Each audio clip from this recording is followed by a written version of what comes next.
Boom, boom. I think we're good to go. Moment. Yes. Okay. So let's just make sure we got audio, we got video. Let me just make sure. Jason, you want to make sure on your end that you're visible. I'm gonna make I sure on see mine as myself. well. Oh yeah, I see the thumbnail. Let's go. Okay, we're good. I can see you and I can see me. Hey, what's going on, everybody? Welcome to the stream.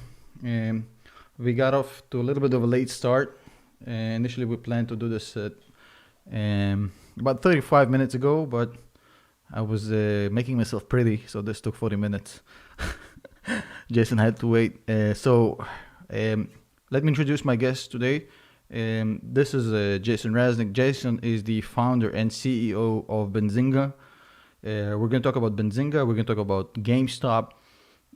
But before we get started, I kind of want to let you know that kind of the background of Jason. And I think the reason I want to have him on the show is because this whole GameStop story is about the little guy fighting against the big guy. And I think I really vibe with that. Specifically, this whole story actually sounds a lot like the creation story of Benzinga, the way I understand it. So Yeah. you want to give us some background on how you got started and how you the whole like why Benzinga even started and what Benzinga is Uh, Yep. I'll and give by it the way, why this it video exists. is not sponsored, just so you know. Jason's not paying me to do this before all you cynics in the comment section start commenting. I'm just doing it Yep. because I like the app. He's not paying. We're not paying him. And as Tom says, he doesn't need to say like or subscribe. He doesn't need to say that. You guys do what you want. I'm going to copy Tom here. Okay. So, and I'm not echoing too much, Tom. No, you're good. I'm good. You're good. Okay. So back in 2098, I went to University of Michigan, as did you, Tom, and I lived on a street called East University. And so I was obsessed with the stock market, just like a lot of kids, but I liked finding small caps that others didn't find. So I would go on Yahoo message boards, find these small caps. The first one I found that was interesting to me was a company that owned JDig. The CEO is Mel Shapira. And I'm this guy who's like 20 years old. So I reach out, I'm like East Capital. I lived on East University asking questions. Then I'd go to Yahoo message boards, post stuff. Then comes several years later, like not several years later, a year or two later, 9/11. And after 9/11 happened, I started reaching out to defense companies and anthrax companies that like have gloves. There's a company called Versar. VSR was a symbol. The CEO is Dr. Theodore Prociv, Prociv. I was posting to Yahoo message boards about my research, and I didn't know at the time what I had. I generated a large following. Somehow the CEO got my email address and he wrote me an email, explained why he sold the shares. And then I would post to the message boards and I would say what I found out, and the stocks would move on what I would say, and which was crazy to me. I didn't know I was 21, 22, but I did immense research. Like when it comes to drones, and I knew drones like the back of my hand, General Atomic. Then there was a company called Envision. INVN was a symbol. It did this. When you would go to airports, I like to look and be aware of what I see. And they did a lot of this luggage scanning technology. It was public at the time. It was $40 a share. Well, I didn't have much money. I had like $3,000. So I remember calling the Amex to get options traded on the Envision. Options then did start trading like 2 weeks later. I don't think I really had anything to do with it, but I did call to get them traded. And then 3 months later, GE bought Envision out for 200% more than what so it's a long story to say, I started Benzinga because there was no agnostic news vendor of small cap companies. I was really good at finding intelligence on companies that people don't know about. The big media companies cover Bloomberg, whatever. They cover Google's, the big companies. You get it, Facebook's, Yeah. but they weren't covering the small cap companies. And so that is how it originally started. And then, so it starts end of 2009, beginning of 2010. There's a guy by the name of Tom Sosnoff who just sold Tasty Trade for $1 billion. He previously sold Thinkorswim to Ameritrade for about 760 million. Well, it's a little confusing. It was two transactions, but he saw our feed. It was focused on small cap news. We put it out like 40 articles a day. He loved it, and he became our first licensed customer of Benzinga. Thinkorswim did. the first one we had for small cap news. Well, as the years went on, a couple of years, the brokerage industry was changing a little bit. They wanted to trim some costs, and they said, hey, if we can cover the whole entire financial markets, they would use us. So I had a decision to make. Do we just stay and focus on small cap stocks, which arguably, if you take like a Bain Capital or a consulting point of view, maybe that would have been a better niche for us. Everyone would know that we had the best coverage of small caps.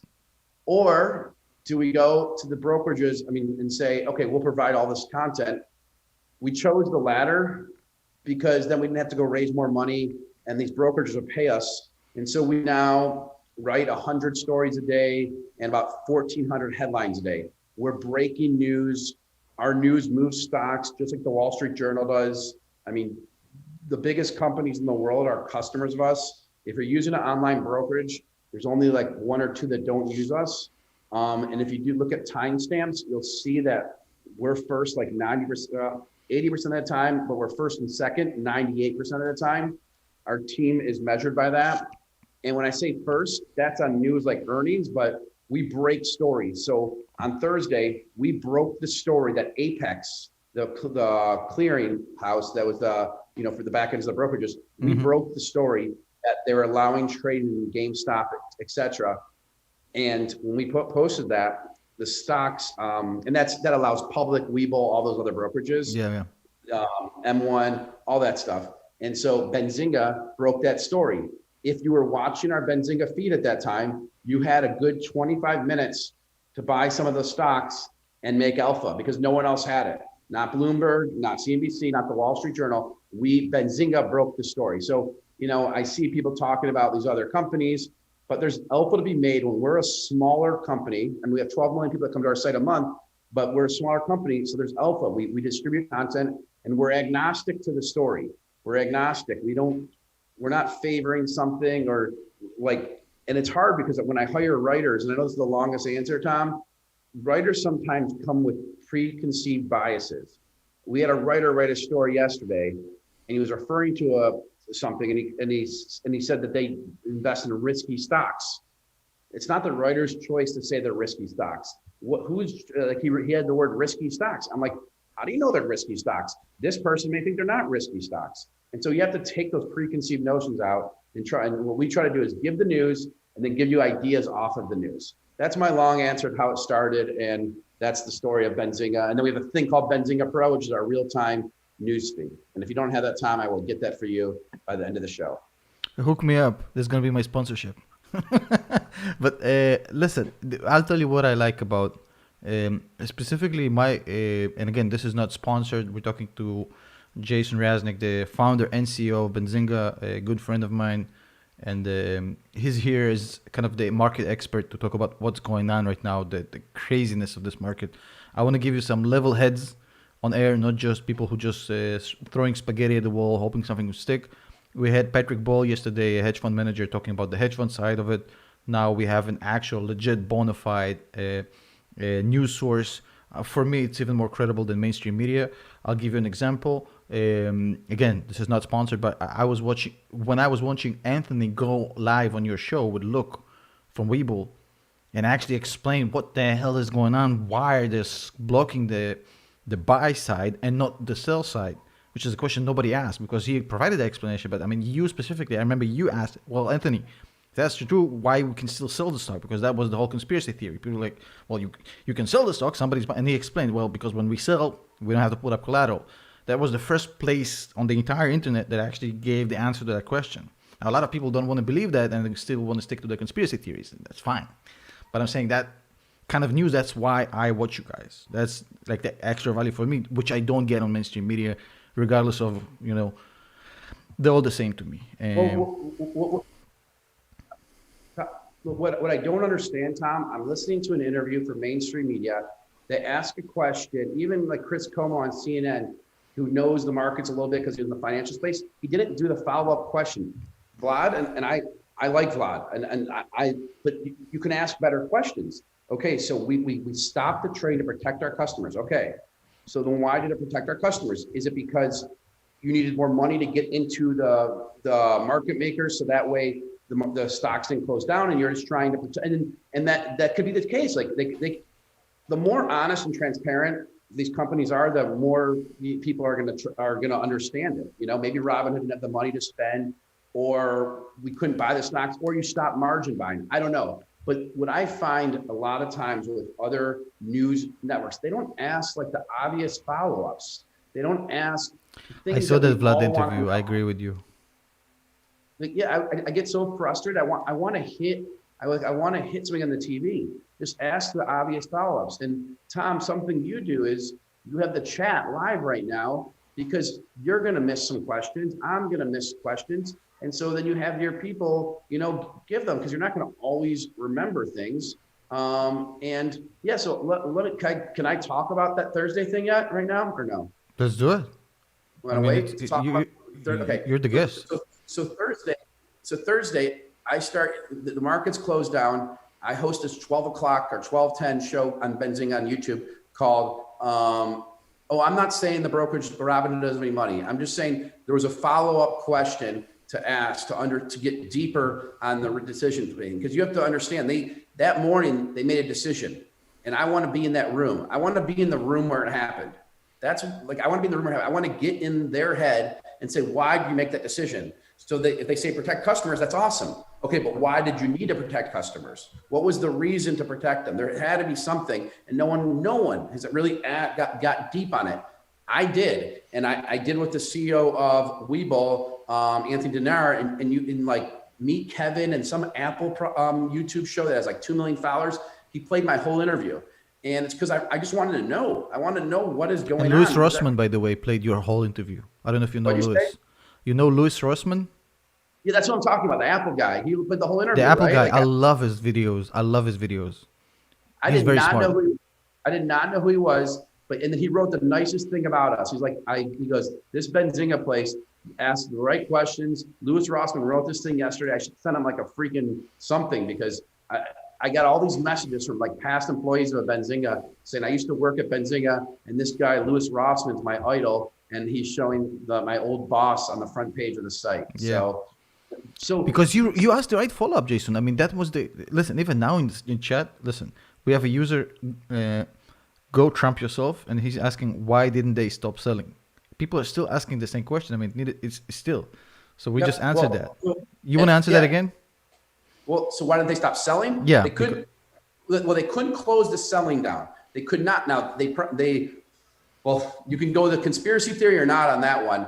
But the reason why the selling thing is, if you own a stock and they say you can't sell it, that's a big problem. The issue was when Robinhood went down earlier in the year or last year, people are with Subi and they got some funds back, because in that scenario, they were down, you couldn't do it. But they can never say you can't sell your stock. I mean, as much as if they wanted to, the reason they're saying you can't buy the stock is this. There's a 2-day rule. It's called T+2. So if I buy 100 shares of a $10 stock today, okay? $10 stock today, $1,000. The brokerage has to fund those accounts to the clearinghouse. So $1,000 has to go to the clearinghouse. Well, the cost to fund those, they have to just give like 10% of that money. So instead of giving $1,000, it's like when someone goes to jail and they pay bail to get out, they pay 10%. It's the same thing with the market. Bad analogy, but that's how it works. It's 10% of what the stock costs, the brokerage has to send to the clearinghouse. Well, what happened was there's this thing called the DTC. This is the back end. They increased the cost I did Community. I did interview Dan Bilzerian. We could talk about him, but not whatever. I'm reading the chat. Okay, so they increased the cost to the brokerages by 100%. DTC increased it, and what they were trying to do was prevent that. What happened is, my guess, the night before, the SEC bid.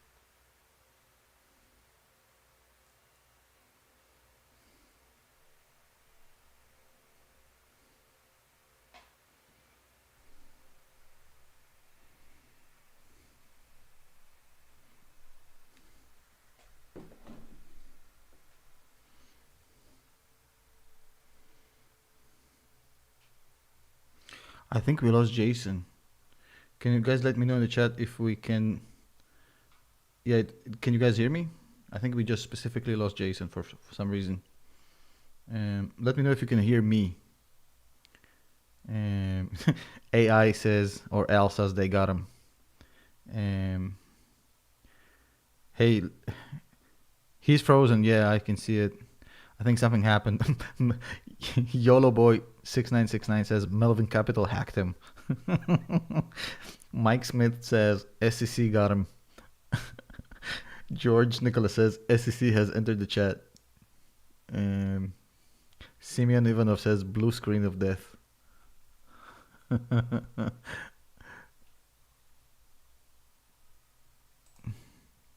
Well, can you hear me at least? Let me know if you can hear me. And if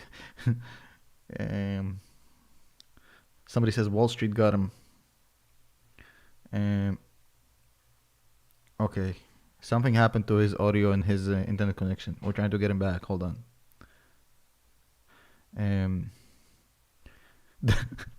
Corey Carrera says the sniper took him out. Go Trump yourself says, sorry, I broke Jason. This has become a meme craziness. By the way, shout out to the 828 people in the chat. Ervin Chan says, Benzinga.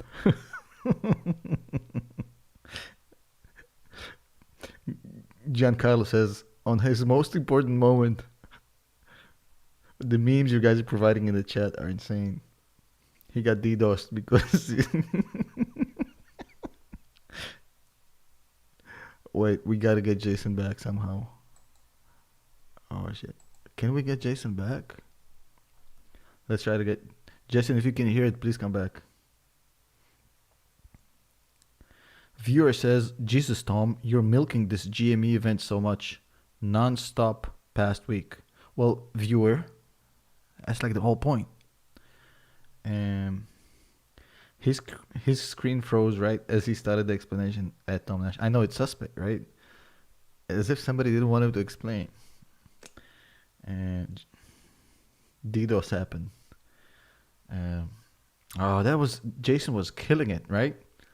I was really enjoying that conversation. I hope he comes back. Let me try and text Jason. Hold on 1 second.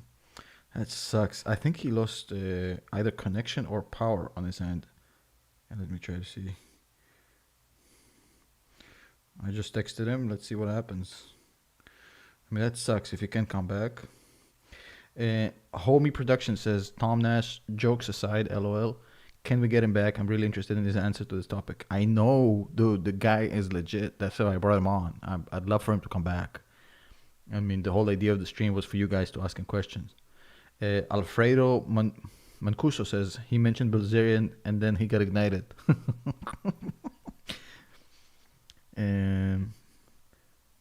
Yep, Jason's coming back, guys. Don't worry. Hang tight. Jason's coming back. Thank you for the super chat, Ayan Yusuf. He will come back. Don't panic. Sell. Okay, Jason's back. Jason's back. Relax.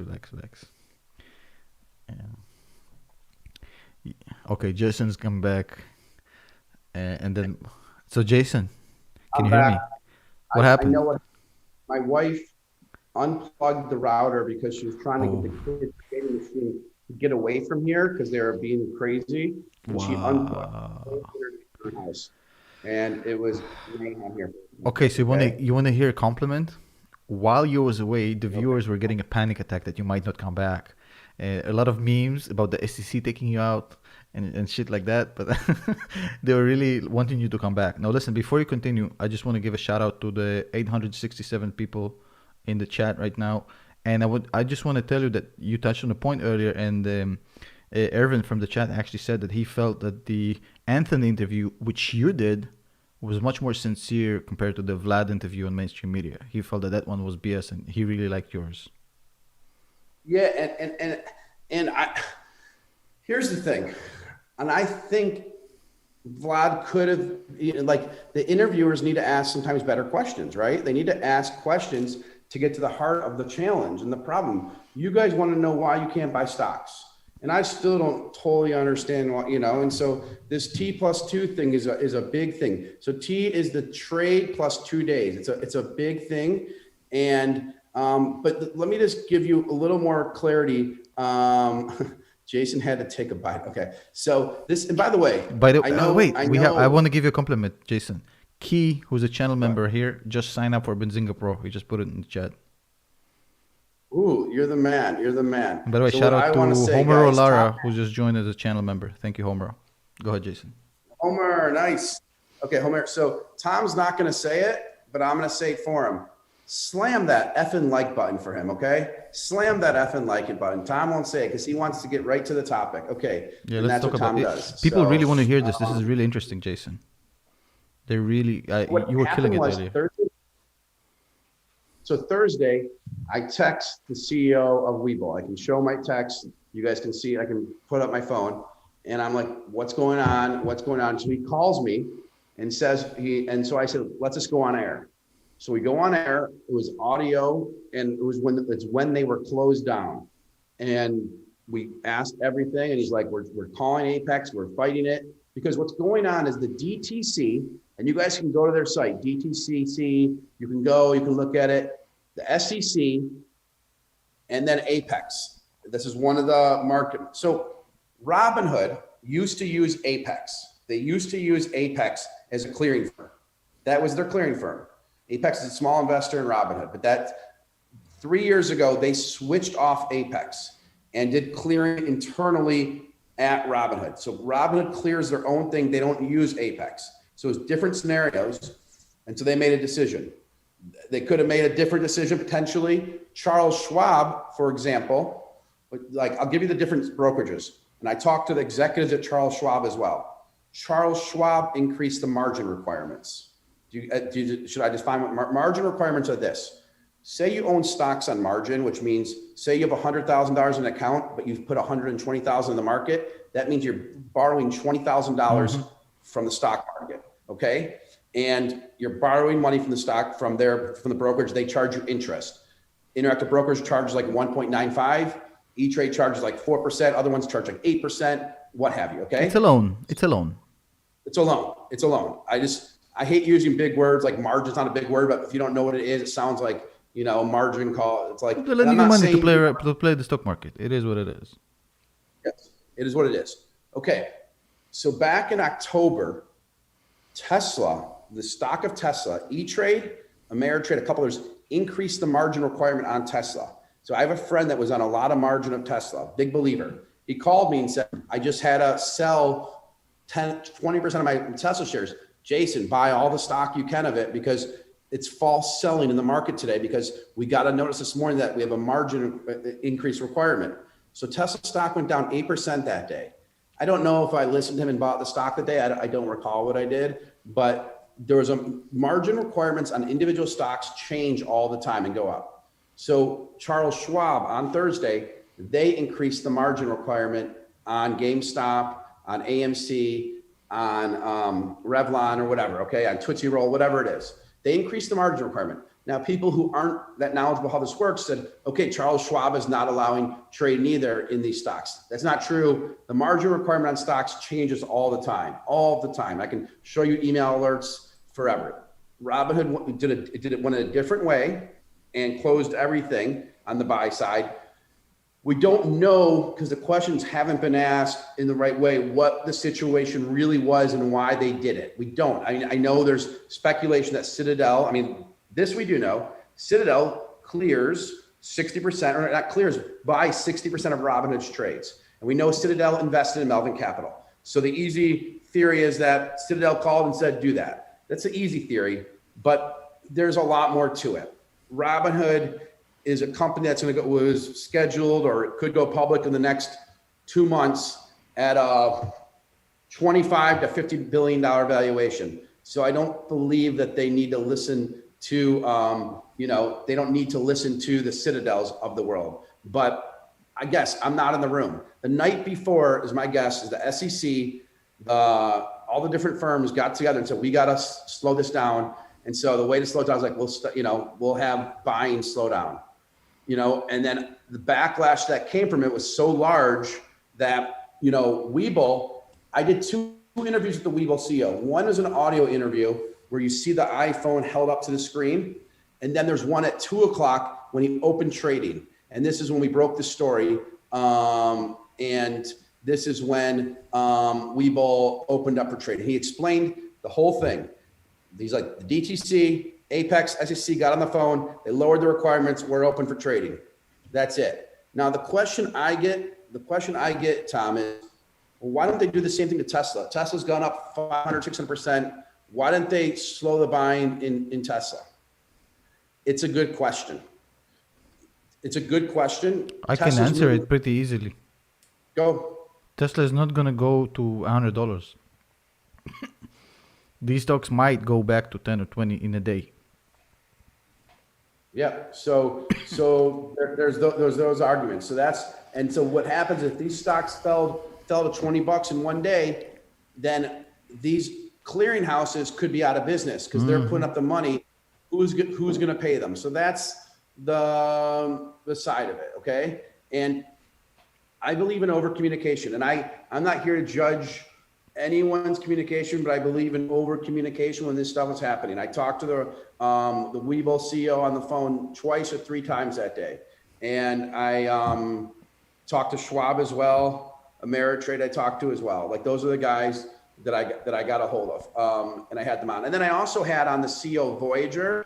I had Dave Portnoy on as well from Barstool Sports, and a few others, Kevin O'Leary from Shark Tank. Yep. And he was all about it. He loved that the hedge funds were getting screwed. He was, so I got brought on like everyone I could possibly bring on and to get their perspective, because it was in 30 years, never seen anything like it. And so, yeah. And so next week, this stuff isn't over right now. In my opinion, this stuff isn't over. I know futures are down, Tom, but this stuff is not over. I agree. What did you say? I agree. Yeah. And then can I share one more story? Dude, you can talk as much as you want. Before you do, just let me give a shout out to Ayan Yusuf, who just joined as a channel member. Thank you, Ayan. Go ahead, Jason. Jason, the floor is yours. You're the guest. I'm just the moderator of this thing. All right. Go to town. So, no. So this is the craziest thing, and I'm gonna go try to pull it off Benzinga's site right now. I think Luke sent it to me, but it's the craziest While you thing. do, let me just tell Tasha Roethlisberger asks if you interviewed Vlad. Well, no, he didn't interview Vlad. He interviewed Anthony. I need to reach out. I'll reach out to Vlad. I'm going to reach out to Vlad today to see if he'll come on the show on Monday. But you interviewed Anthony, who's the CEO of Webull. And by the way, tell Anthony, I don't know the guy. I don't have any relationship with him. I think he crushed it. Anthony's interview was a lesson in transparency. I think Vlad did a poor job with CNBC. It was a train wreck of an interview. You guys did it with the iPhone, it was the most transparent thing. It's just live. I really like his answers as well. He was really giving like the actual behind the scenes. He wasn't trying to pretend things are not what they are. I mean, Anthony killed it. Yeah, no, I agree. I'm gonna text him. By the way, Abu Bakar Subedar asks you, Jason, how much you think this will damage the IPO ambitions of Robinhood? It's a good question. Okay, so we'll go to that question in a second. It's a good question. Put this article in the chat and I'll read the beginning part. So the question is, so here's the question to that. The answer to you on that is they usually have short-term memories. So does it get delayed? Does it happen? Short-term memories. So there's a lot of anger. There's a lot of anger out there right now. So how does Robinhood switch at 180? Do you guys have ideas? I don't know. There's a lot of anger on this thing. So how does Robinhood switch it? That's the question.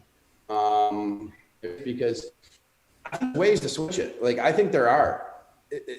I really do. I mean, if someone really knows what your situation is and why you're doing something, you start to understand stuff more. You just do. I mean, people may want to know why when I started Benzinga, I started in my basement. I had $3,000 like in savings, and I had as much anxiety you could ever imagine in the world. I wake up at 3 a.m. and literally my heart was beating outside my head because I had a 3-month-old at home, and I was so anxious. I didn't know what to do, and I can't describe my emotions back then. And then now that was 2010, and then when I hired my first person and paid them $40,000, I was freaking out. Like, oh my God, $40,000. That's almost $1,000 a week. It was so like crazy for me. And it was just from the mentality of like blood, sweat, and tears. And now we have 85 people, and people make, great money. And it's like, so when people understand where you came from or what situation you were in to where you are now, I think things change. And I think Anthony did a good job to explain that. And he explained what was going on, because Anthony, he would open trading. He doesn't want, Anthony knew if his trading stayed open the whole time, he could steal market share from everyone. But he was on the phone with his market maker, and with Apex. And I reached out to the CEO, Bill Capuzzi of Apex, who I'm friends with. I know these guys because we're a vendor to a lot of these brokerages. We provide them data and news. So I know these guys. I believe relationships in life are everything. And I try to always give more than I receive. That's what my parents, my grandparents taught me, to try to give more than I receive. So when I called them for not like what's going on, they came to me first. When trading opened back up in those stocks, I put it into our Twitter. The tweet had over 60,000 likes, 10,000 retweets. We are the first one by 25 minutes. And people said, Jason, you're wrong. But I was right. And these people are the thing. Well, you're right. I know. And everyone was, no, they're saying I was wrong, that it wasn't open, but it was open. Like they tried 10 minutes earlier and it wasn't open. But when I had the information, it opened right. I had it literally within the minutes of when it opened. I have texts from people who use your stuff, and they texted me literally minutes after, and I checked, everything was open. I got Webull as well. Yep. And so I'm going to just read one little thing. I'm going to change this up for 1 second. Okay. You guys don't know this, but this is a true story. And it's about this GameStop thing. Okay. There's an article that I'm going to read from right now, and you don't have to go to it. I'm just going to read the first, sentence or two, or the first paragraph, but to me, this was the craziest thing I've ever been associated with. So we had on Andrew Leff, who's from Citron Research. He couldn't get live on his video or something. His Twitter got hacked, and we know Andrew Leff. We know him. And so one of our guys, Spencer Israel, says, why don't you come live on Benzinga's Power Hour right now? So if you listen to the clip and you said Andrew Leff went live, me and Luke are the host.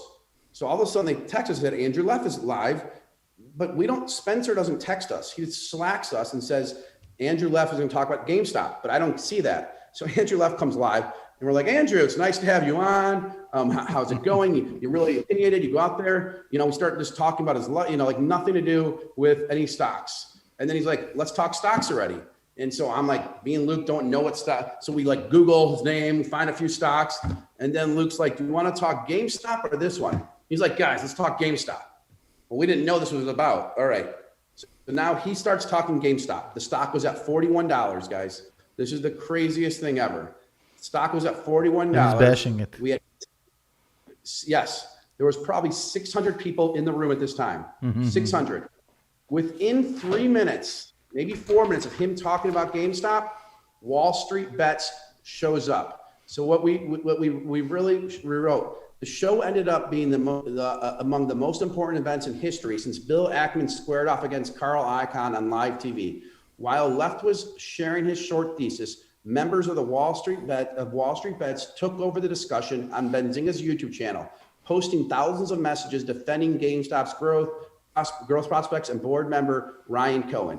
The stock hit a high of $76 the next day, prior to continuing the meteoric rise that left Citron no other option but to exit his bearish bets on the stock at a loss. Benzinga's Power Hour is where one of the most well-known short seller, Melvin Capital is another one.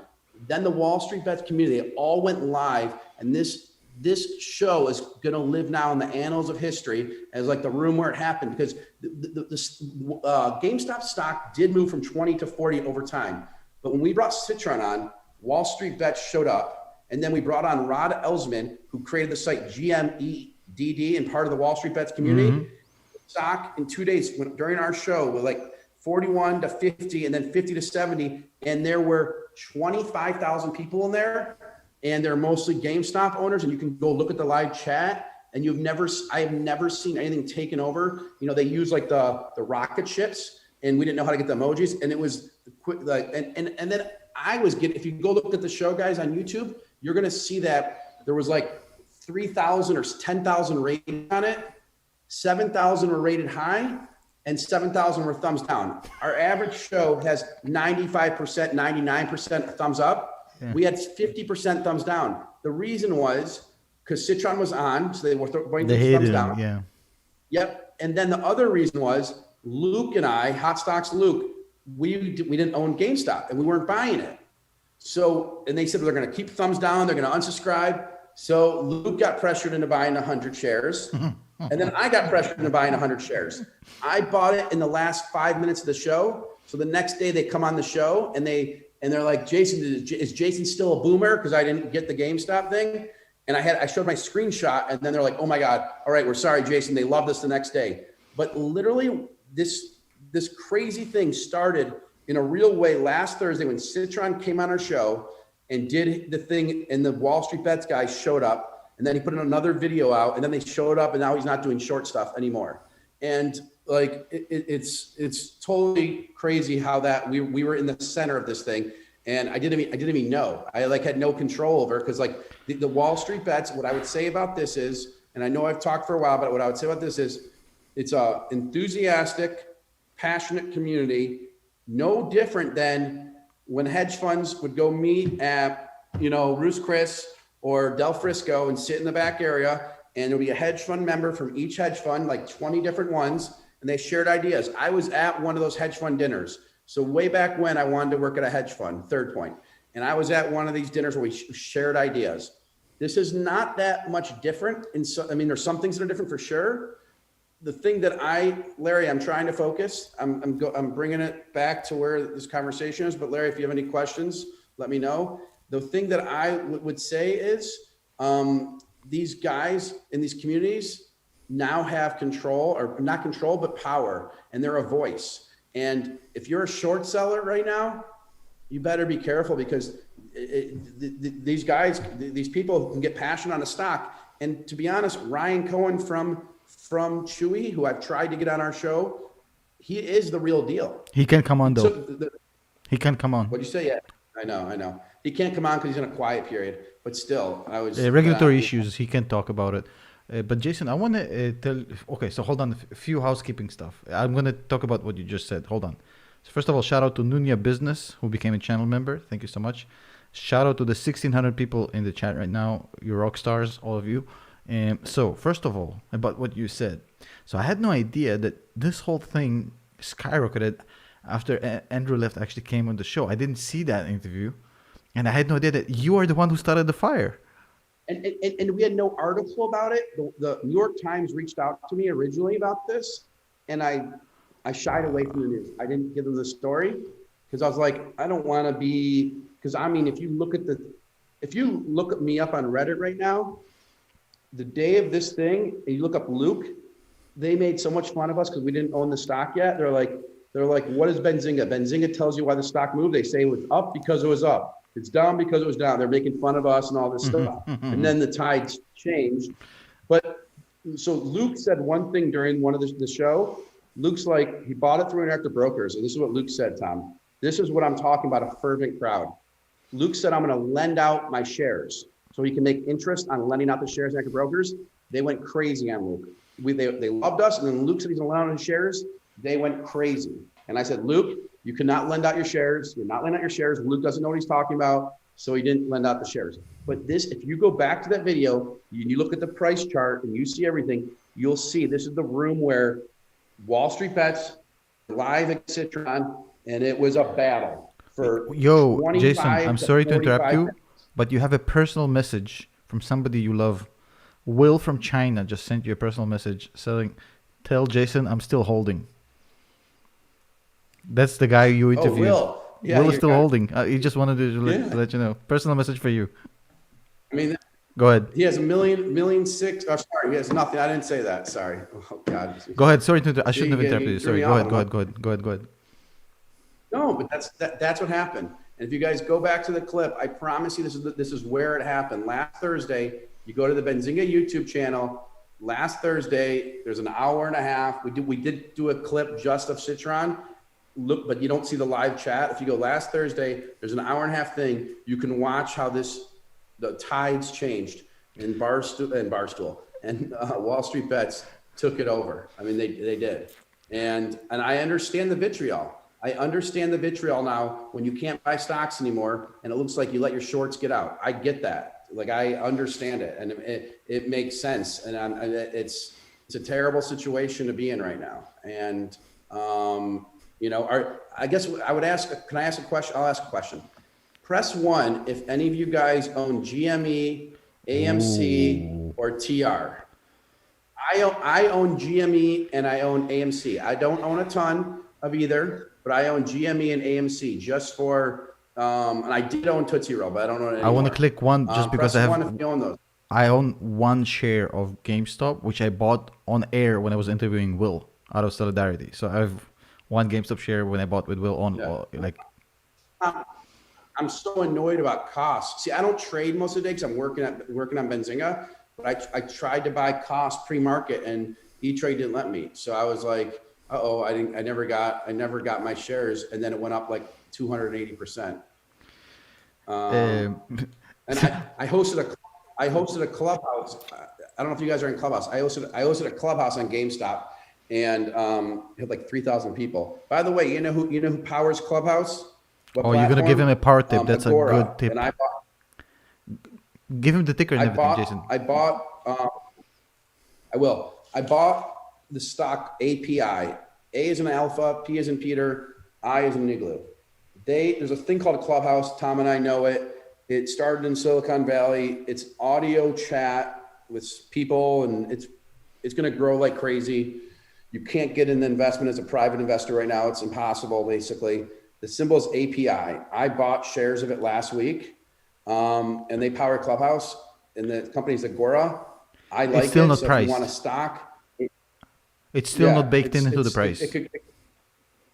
It's not, and it could go up. So yeah, write it down. Agora. That's a power tip. Agora API. Jason gave it to me a couple days ago. This is not the fact that they're powering the biggest, fastest growing. They just did a raise in the valuation of $1 billion. You couldn't get in. People were knocking on the door to try to participate in the. You can't get in. You can't get in. I actually it's the hottest thing. Social media. Yeah. Hey, we got a housekeeping thing. Gabor Ivan, thank you for becoming a channel member. We are thrilled to have you. Please let us know what we can do better here. Thank you. I know I have nothing to do with this. I'm just joking. I was trying to be Tom Nash for a second. People are saying my name is Larry because they think you called me Larry. It's like Tom Nash exposed. His real name is Larry. He's just spamming the chat. When did he call you Larry? I think you commented on some Larry in the chat, and then like they're thinking you were talking to me. So Tom Nash, real name exposed. Larry. No, Larry said focus, and I wanted to address it. And so and I do put money in. API is a pump and dump administrator. No. Why do you think that? No. That's a good question. That's. I don't agree with that. No, That API is a W.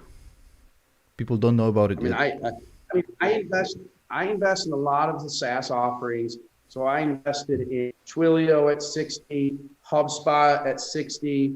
I bought Slack when it went down I bought it $34, it went down to 17. I bought it all the way down. I was getting crushed, and I just bought it all the way down. Then Salesforce bought it out. I buy a lot of the offerings that Benzinga subscribes to. We pay Amazon, Tom, $38,000 a month. That's crazy. We pay Asana. We pay SendGrid. So all the stuff that Benzinga pays for, I buy their stocks. It's my way of like saying, all right, we're getting ripped off paying these expensive fees, but at least I own their stock. Hey, but also it's a good every B2B cloud software SaaS business is a good investment in my opinion by definition if they're not trash, as far as the business model. All the companies you mentioned, I think I did a video about most of them. Twilio, I think I did Asana. I don't remember. Asana actually held Anyways, listen, Richard Asana, Elmer, Asana, I sold some off recently. Just I take sold some profits. off. Yeah. Yeah, I did because I think they have competitors. When I invested in Slack, I didn't get why it was selling off so much. So I just kept buying it because we rely on Slack. Without Slack, we'd be dead as a company. And so I invest. I mean, I bought more Slack. There's People also are companies posting like comments on the Datadog. video. Expose Tom Nash is really Larry. It's going viral now. Wait, so the other ones are like Datadog, Five9, all that stuff. But yeah, so we have a pre-market show we've been doing for years, and then we have this Power Hour at 12, and then we have this thing called Benzinga Pro, which I'm going to send Tom after. Benzinga Pro. Okay, this is the thing that I don't Yeah, have to send it say. to me. Someone said Bloomberg's number one. Sure, Bloomberg's number one. I got tired of Wall Street having an edge on Main Street. I know people say that it's really nice and pretty, but I learned this news and data game a long time ago, and I wanted to build a platform that people can get access to information at the same exact time. So like the anchors on CNBC, who I like, I'm friends with, Andrew Ross Sorkin, I'm friends with, like him, everything. Okay, I know, and they use our Benzinga Pro. Benzinga Pro, we have a team of 40 people that are putting real-time news and data into the platform. There's also signals that get sent. The same things that hedge funds use is in Benzinga Pro. When I was buying, what was like Tesla, I was using tools like looking at how many Tesla, the registrations were registered in California, quarter over quarter. When I buy the stock, I have good insight to the earnings can be strong. Or my biggest pick of the year this year, or maybe the end of last year, was Upwork. Upwork, Fiverr, I went all in on those ones. I did. I sold most of my other stocks and I went all in on Yeah. those two stocks for three reasons. One, remote work. You're not necessarily hiring employees, you're remote. That was the first reason. The second reason is I'm a big user of Fiverr or Upwork mostly. Third reason, big user, I know how it works. Upwork, it changed its pricing model. They changed their pricing model. So when they changed their pricing model, they made it so you couldn't like go outside of a Fiverr or Upwork, so you can get kicked off the platform. When they did that, what I did after that is I went and looked at analyst research reports, and no analyst was talking about this. We wrote an article on Benzinga about it, but no analyst was. So I knew that wasn't baked into the stock. So I bought call options and I bought stock.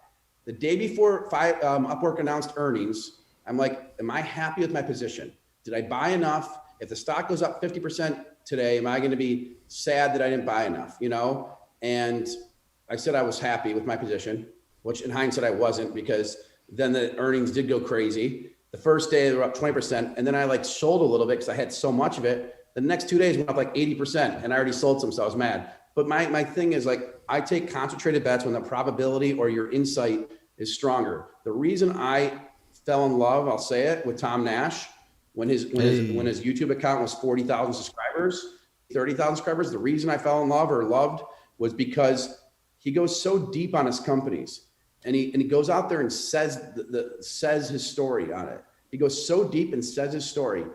I haven't seen the kind of analysis that he's doing elsewhere. You guys may say Seeking Alpha, you can read articles and they go really deep. Well, I'm going to tell you an experience there.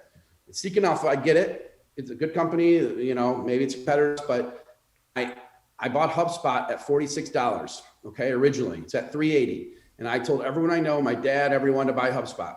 This is when they didn't listen to me. Now they will listen to me whenever I say buy a stock, they'll buy it. But I said buy it at 48. Well, HubSpot went to 69 or 70. A guy on Seeking Alpha wrote a 5,000 word article, how HubSpot is the most overvalued company on the market. And he puts 5,000 words into it. So I read it because I owned it. And I was like, he convinced me that, okay, maybe I've not seen it. So I'm like, I sell a little bit of my position. And the stock's at 380. He was just so wrong, but what does he have to do? He has to put out articles with deep analysis and just say some opinion, but he has no clue. He's not a customer. He's just a market commentator. And I let him influence me. So that's where I used to stream, guys. And at one point I had to write like 4 ideas a day. How can I have 4 ideas a day that are real strong? I just can't. And so I like people, Tom, that take conviction, concentrated bets. And that's what I try to do. Hey, thank you for the Yes, shout out. Tom Nash, XB. We have Tom on our Power Hour a lot. Now, are there any questions that people ask, or are they just getting annoyed with me? I want to ask you a question, Jason, before we go to the crowd. So Richard Elmer actually asked you a question. Sorry, somebody. So it's just Tom Nash, Larry. It continues. The meme will live forever now. So Richard Elmer asked you earlier, how do you think that this whole GameStop saga will end? Which is a great question. I really like that question. I saved it for you. Okay. So here, yeah, no. So and you're not a prophet. I mean, none of us, we don't know. We can only, guess. No, we don't know. I can tell you on certain businesses like Salesforce, their earnings and revenue is going to continue to go up. I can tell you that for sure. Unless for some reason all their technology went away tomorrow, their stuff's going to go up, right? But I can tell you on GameStop, my best guess is it's not over. Yes, the futures are down. My dad called me, the futures are down. He also called me the day that Biden was going to elect, things are going to go down. I'm like, Dad, no, these people, there's stimulus coming out. I don't think GameStop story is over right now. I don't. I mean, it happened last Thursday to us and Friday, when I saw how together this community was, and they have their own terms, they have their own words they use. Yeah. The only thing I don't like is when people have used vitriol or hate. I believe in kindness. I believe in kindness and doing the right thing. I heard that it was vicious in the comments. It was beyond vicious. It was vicious. It was terrible, actually. Yeah. I mean, it was too vicious. And some of it I didn't understand because it was like internal words that they use, but some of it was too vicious. And the thing that like all these reporters are writing articles. Okay, so GameStop, I don't think the squeeze is over. I think that these things like Tootsie Roll, Nokia has a large float. So Nokia is a hard one on that one. But like I'm in Fizz, Fizz, I'm in AMC. I think they still have some room to run. I do. You have to also understand, guys, people are moving brokerage accounts right now. I just talked to a brokerage CEO this morning, and he's opening up still 100 accounts a minute. Okay. They used to open up 100 accounts a day. And this brokerage doesn't even trade. Hold on. Patrick Squires, thank you for coming on the channel member to Tom Nash. I don't know what that means, by the way, but they pay $5 a month to be a channel member. And they get access to basically exclusive content and, pro. It's like the... Yeah, we get them some Benzinga Pro. We'll give them some newsletters. We'll give them Tom Nash news. I have some ideas for Tom Nash, but I just haven't, By the way, Alexander Wilson told you that... Alexander Wilson says, Jason, I love pre-market morning shows that you have. He just want to let you know that it's... he asked, how did you... Dennis... How did you come to make this show, the pre-market show? Sorry. Hey, Tom, I have a question. Yo. Franco Garcia said, bro, stop interrupting. Is he referring to you're interrupting me or... No, he's talking about me. I have this Russian interview style where I don't let my guests finish their sentences. And you Americans find that annoying. So I get that a lot. So I'm trying... This is like the mild me that don't interrupt. Like if I was full-blown Tom, trust me. It's a different culture. But go ahead, Jason. This guy feels sad for me, Verbo. Okay, why do you feel sad for me? But I'll say this, Tom. It's impossible to please everyone. Mm-hmm. You could do the greatest interview in the world, Tom. I think you do great interviews. Whatever it is, it's impossible to please everyone. It just is, and you just have to go with it. But what do you think about Vadim's comment? I interrupted you again. Vadim D says GME realistically can get to $1,000. I think it might, but very unlikely. What do you think, Jason? GameStop? Get to what, $1,000? Yeah, it says 1,000. Okay, so 3 things. GameStop can get to whatever price, people will keep buying it up for, which could be $1,000. I think it's going to get there. Could be hard. The GME DD price target was 169. It is already over that. So that, I also think, guys, Wall Street doesn't stand still. So I believe Wall Street was caught with their pants down. Melvin Capital is down around 60% in January. they're going to put stuff in place where they have protection, where they're going to sell calls against their position in a better hedge position.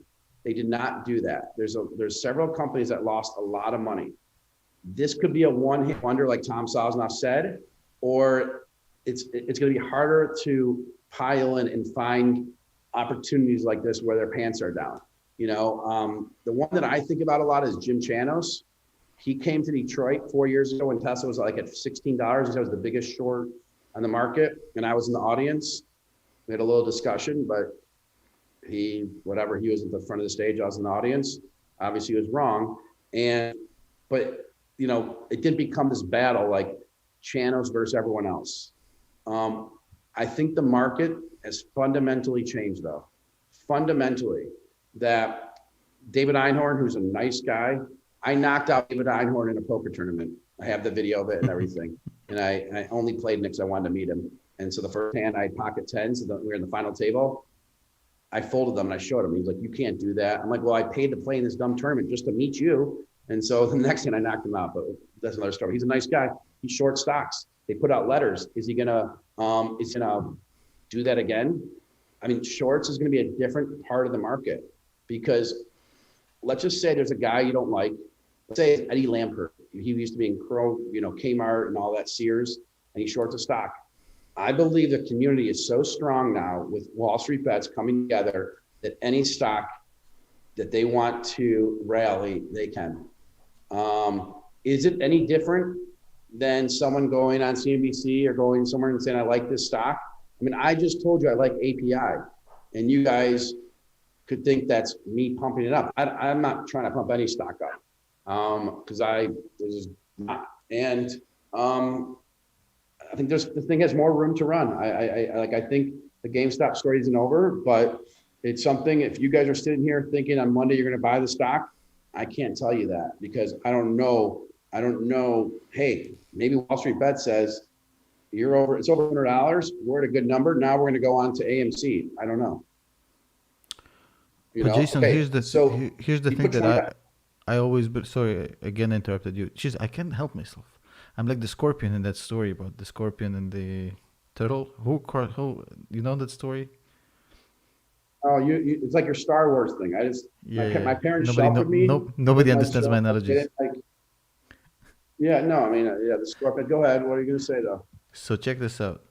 So I believe that if you play the long game, then eventually your chances of getting exposed to short-term news gets phased out. So think of it like a formula, right, Jason? So if you're trying to swing trade or day trade, then you're hypersensitive to news, which is okay, and you can make a lot of money this way. Then every second counts, right? But there's a lot of people who play the long game, and I'm not saying one is better than the other, it's just different strategies, right? But if you're playing the long game, then the importance or the volatility of the stock versus these news kind of gets phased out all the way to almost zero as the time goes by. Like you mentioned Robinhood earlier, right? Robinhood, in 2 months, realistically, nobody's going to remember that shit. I mean, the valuation is going to be what it is. I mean, they're going to get a 25 billion anyways. We know that. The market is boiling hot. So that's what I'm saying. I mean, so I completely agree with what you're saying. And I just have a different strategy. By the way, you have a question from Corrupted, who just donated $20 to ask you a question. How about that? He says, okay, Jason, why do you think Salesforce is going to continue going up? All they do is buy out companies for top line growth. What am I missing here? Are they super profitable?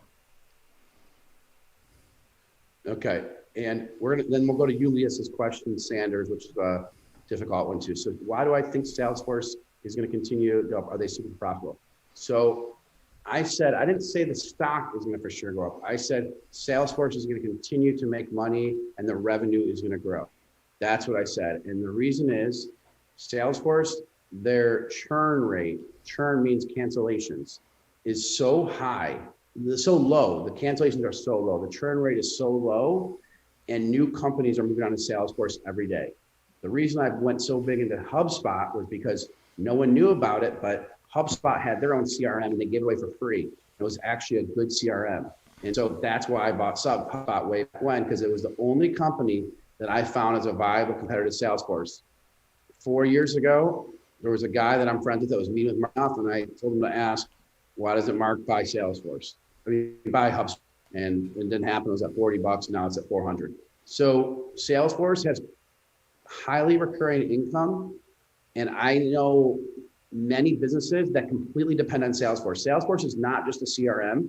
It's a way to operate your business. You can actually run your e-commerce sales through Salesforce. I have a buddy who they just raised $22 million. Their whole business is using the Salesforce cloud to run their business. So instead of using AWS, instead of using WordPress, Salesforce is a whole website thing that they use. It is unbelievable. I didn't know about that part of it until like a year ago. And so, yes, Salesforce buys companies. And so they're, part of it's for growth, or part of it is to own like this whole cloud thing, like Slack is cloud. I think Slack is a strong buy. MSN, Microsoft was doing great with its teams. Salesforce having Slack gives it an edge into a lot of small businesses that wouldn't have used Salesforce before. I wouldn't be surprised to see Salesforce make their platform easier to use. I've been saying that for 4 years though. The one thing that sucks about Salesforce, and I mean sucks, you buy software, you have to hire an expert to make it work. If Salesforce does not get easier to use in the next 2 years, then they could have a problem. Yeah, Salesforce bought Slack, that's my point. And that's it. So, okay. You're getting bombarded with questions. I don't know if it's too Jason. hard to answer. You're getting bombarded here. We're going to start asking you not to super chat in a second so we can actually continue the discussion. But go ahead, Jason. Oh, by the way, follow me on Twitter, Jason Raznick, or Benzinga, Benzinga. And then you can also get Benzinga Pro. So you want to read the Sanders question? Is that what you're going to do? With your Twitter handle. Can you spell it out for me? I'm going to pin it at the top of the stream so they can actually follow you. At Benzinga? Yeah. Cool. Or at Jason Raznick? No, which one do you want? Here. I got it. I'm going to pin your comment. Yep. Why? I just posted just now. Okay. Or ping the Jason Raznick then. Okay. Why are other social media missing the DTT charging collateral requirements from 2 to 100% to kill commission-free trading? Kill hedge funds and retail traders. Okay. So this person is asking, why isn't other social media understanding that DTCC is trying to get rid of commission-free trading? It's a fair point. I don't know what the DTC motives are. We reached out to them, or at least I didn't, but people at my company did, and we didn't hear back. And I don't know why they're putting the collateral requirements so high. I think commission-free trading is here to stay, but I do think commission-free trading has definitely been a part of this. No question. People are trading more often, no doubt about it. And good, bad, or what have you, it is what it is. So I can't go in the heads, and I hate assuming anything. I always believe in seeking to understand. That's it. So that's my answer. IMA he wants to say thank you. I'm glued to every word. Tom, keep up with the great work. Allegedly, blah, blah, blah. I just want to say thank you. Oh, it's Larry. It's not Tom. It's Larry. I got it. I got exposed. Wait, I am live here now. I'm going to put your link in my YouTube. By the way, shout out to the 1,800 people in the chat right now. We appreciate you guys coming in here on the Sunday. I don't take it for granted. I appreciate every single one of you. Thank you so much. And I apologize if we don't follow the chat so much because we're trying to have a discussion. So in advance, I'm sorry if I don't get to your chat. Alec Hanna says DBX is it dead in the water or somebody buy them out? I don't know what DBX is. Sorry, Alec. I don't. Sorry. Okay, Alec, send me a DM on Twitter. I'll try to help you with that. Okay. Sorry about that. So just I want to ask you. I want to put you on the spot here a little bit. When are you taking Benzinga public? When are you going to take Benzinga public? People keep asking about a SPAC for Benzinga. And I had a call with a SPAC on Thursday that wanted us to roll into one. It's a $1 billion SPAC, but we're probably not doing it. But it's interesting. The thing that's interesting to me the most, Tom, there's some of these companies, these EV companies. I mean, you saw Trevor Milton with his, Trevor Milton, right? Your shirt? Yeah, okay. He rolled a truck down a hill. Allegedly. No, it's not Allegedly. allegedly anymore. It's a fact at this point. We can say it. Okay, Dropbox they're asking about. Okay. So they rolled a truck down a hill. Benzinga, we have more revenue than those guys do. I mean, we have more revenue, probably like, so could we be public? My mission, a little bit for Benzinga, is we're for the people, by the people. I love the YouTube audience. Benzinga Pro was made to disrupt how information is sent out. That's why I like working with the Wall Street Bets people. I like them saying that stuff because I want all stories to be told.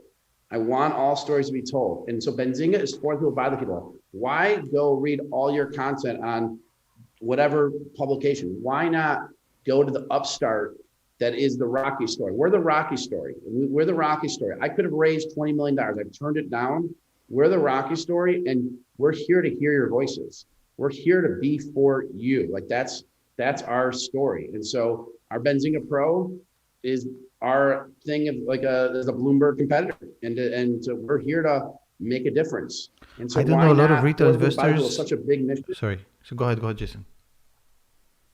That's it. Keep going. I want to hear it. No, go. No, I'm saying No, you didn't come. What were you going to say? I keep interrupting you. Listen, I don't know a lot of my friends who are retail investors who can use Bloomberg. It's not user friendly. Right. Benzinga is completely intuitive. And again, I'm not sponsored. Chill in the comments. I don't give a shit. I'm completely objective. I don't find Bloomberg intuitive enough. Yep. I don't understand it. It is what it is. And there's a lot of things that could make your trading easier, guys. I'm literally working right now as much as I can. I'm trying to do the Elon Musk thing where I'm working my butt off. Other than coaching my son's flag football team, I will do whatever it takes to build the tools that you guys want. The tools that you guys want. I know we're not perfect. I know, like, we have this but we have this page and it doesn't work properly. I'm going to put in the chat. It doesn't work properly, and I'm very frustrated about it. So I put a call to arms on the show Thursday. Any developer, ping me, and I will pay them. I'll pay them bounties if they can make stuff work. I was going to bring up a cash thing, and I will pay bounties because the mission to disrupt how the norm is, how a Bloomberg is, or how the norm and the powerful is. It became so much clearer for me this week when I saw what a group of traders and investors on the internet did. And it became so much clearer. And I was saying to myself, guys, and I know Chamath says this too, I was saying to myself, why not us? Why not us? Why not take it back? Why do I need to go read Bloomberg every time? Why not us? Why not us? Like, why can't we do it? Why can't we do it? It's inspiring. It's an inspiring story. Well, but it's like true. I mean, in first grade, they told my mom I would never be able to read. Okay, so I want to hear the story, Jason. My mom. Tell us the story. Yes, definitely. Well, I gave a TEDx talk about it, and I cried 3 times. So I'll put that in, but just skip the first 5 minutes of it. I'm going to put it in the chat, but skip the first 5 minutes of this thing. So there it is my TEDx talk. Skip the first time. They put the wrong presentation in for my talk. Yes, Levang, we have a Benzinga app. You can download it from the store. It's our old one. We have a new one finally coming out Wednesday. Homero, if you're a developer, send me an email at jason@benzinga.com. But are you a badass developer, or DM me on Twitter? We need to do what we need to do. I want to build tools that Tom can use. Like, I don't even want to own them. I want to flatten out this market. Like, you guys realize short interest? You want to know what the short interest in stocks are? Do you guys realize how the exchanges give out the data of short interest? It's so archaic. It comes out every 2 weeks from different exchanges. So people on the inside can see it every day. That's just ridiculous. Well, guess what? Short interest comes out every 2 weeks. Well, do you know how we can change this? If we rally together. So on Benzinga or on change.org, we put a petition, give out the short interest every day. It's unfair. There's things that are unfair that I need your help with. As developers, hit me up at cooljobs@benzinga.com and say what you're good at, or say what you can build. Can you build Open Insider? Can you build that? Like, show me what you're good at, because just a developer that needs to be micromanaged, that's not good. You got to be able to take an idea and run with it. There's too many things going on. But I'm going to switch the I'm going to switch subjects for a second. So Tell us my the story, passion Jason. and Tell mission us in the life. story, though. I want to hear the Yep, story. I'm gonna stop reading the chat. I'm gonna stop reading the chat. I would love to hear So, the story about your childhood.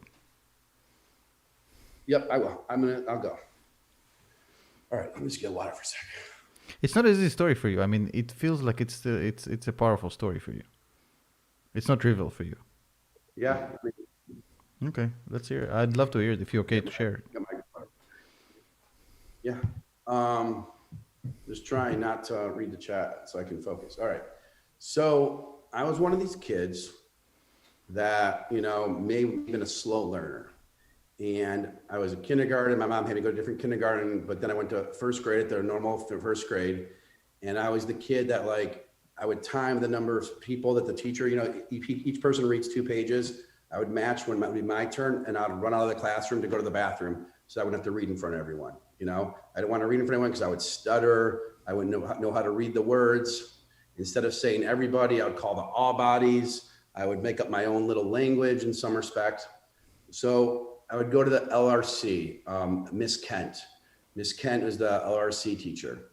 And so that she would help modify my work, take tests there. My handwriting was bad. And she told my parents, and I don't know if I knew it at the time, but she told my parents that she said to my mom and my dad that your son is likely never going to be able to read. I mean, I'm a parent now. Crazy. No, and it was not like my mom's parents trying to motivate me. Like she told my parents, I'll never be able to read. My mom doesn't stop talking. Like with Miss Kent, we've been trying to track her down for years. So she never told my parents I'll never be able to read. Hearing that, obviously, and then seeing your friends getting their work, you know, not having their work modified.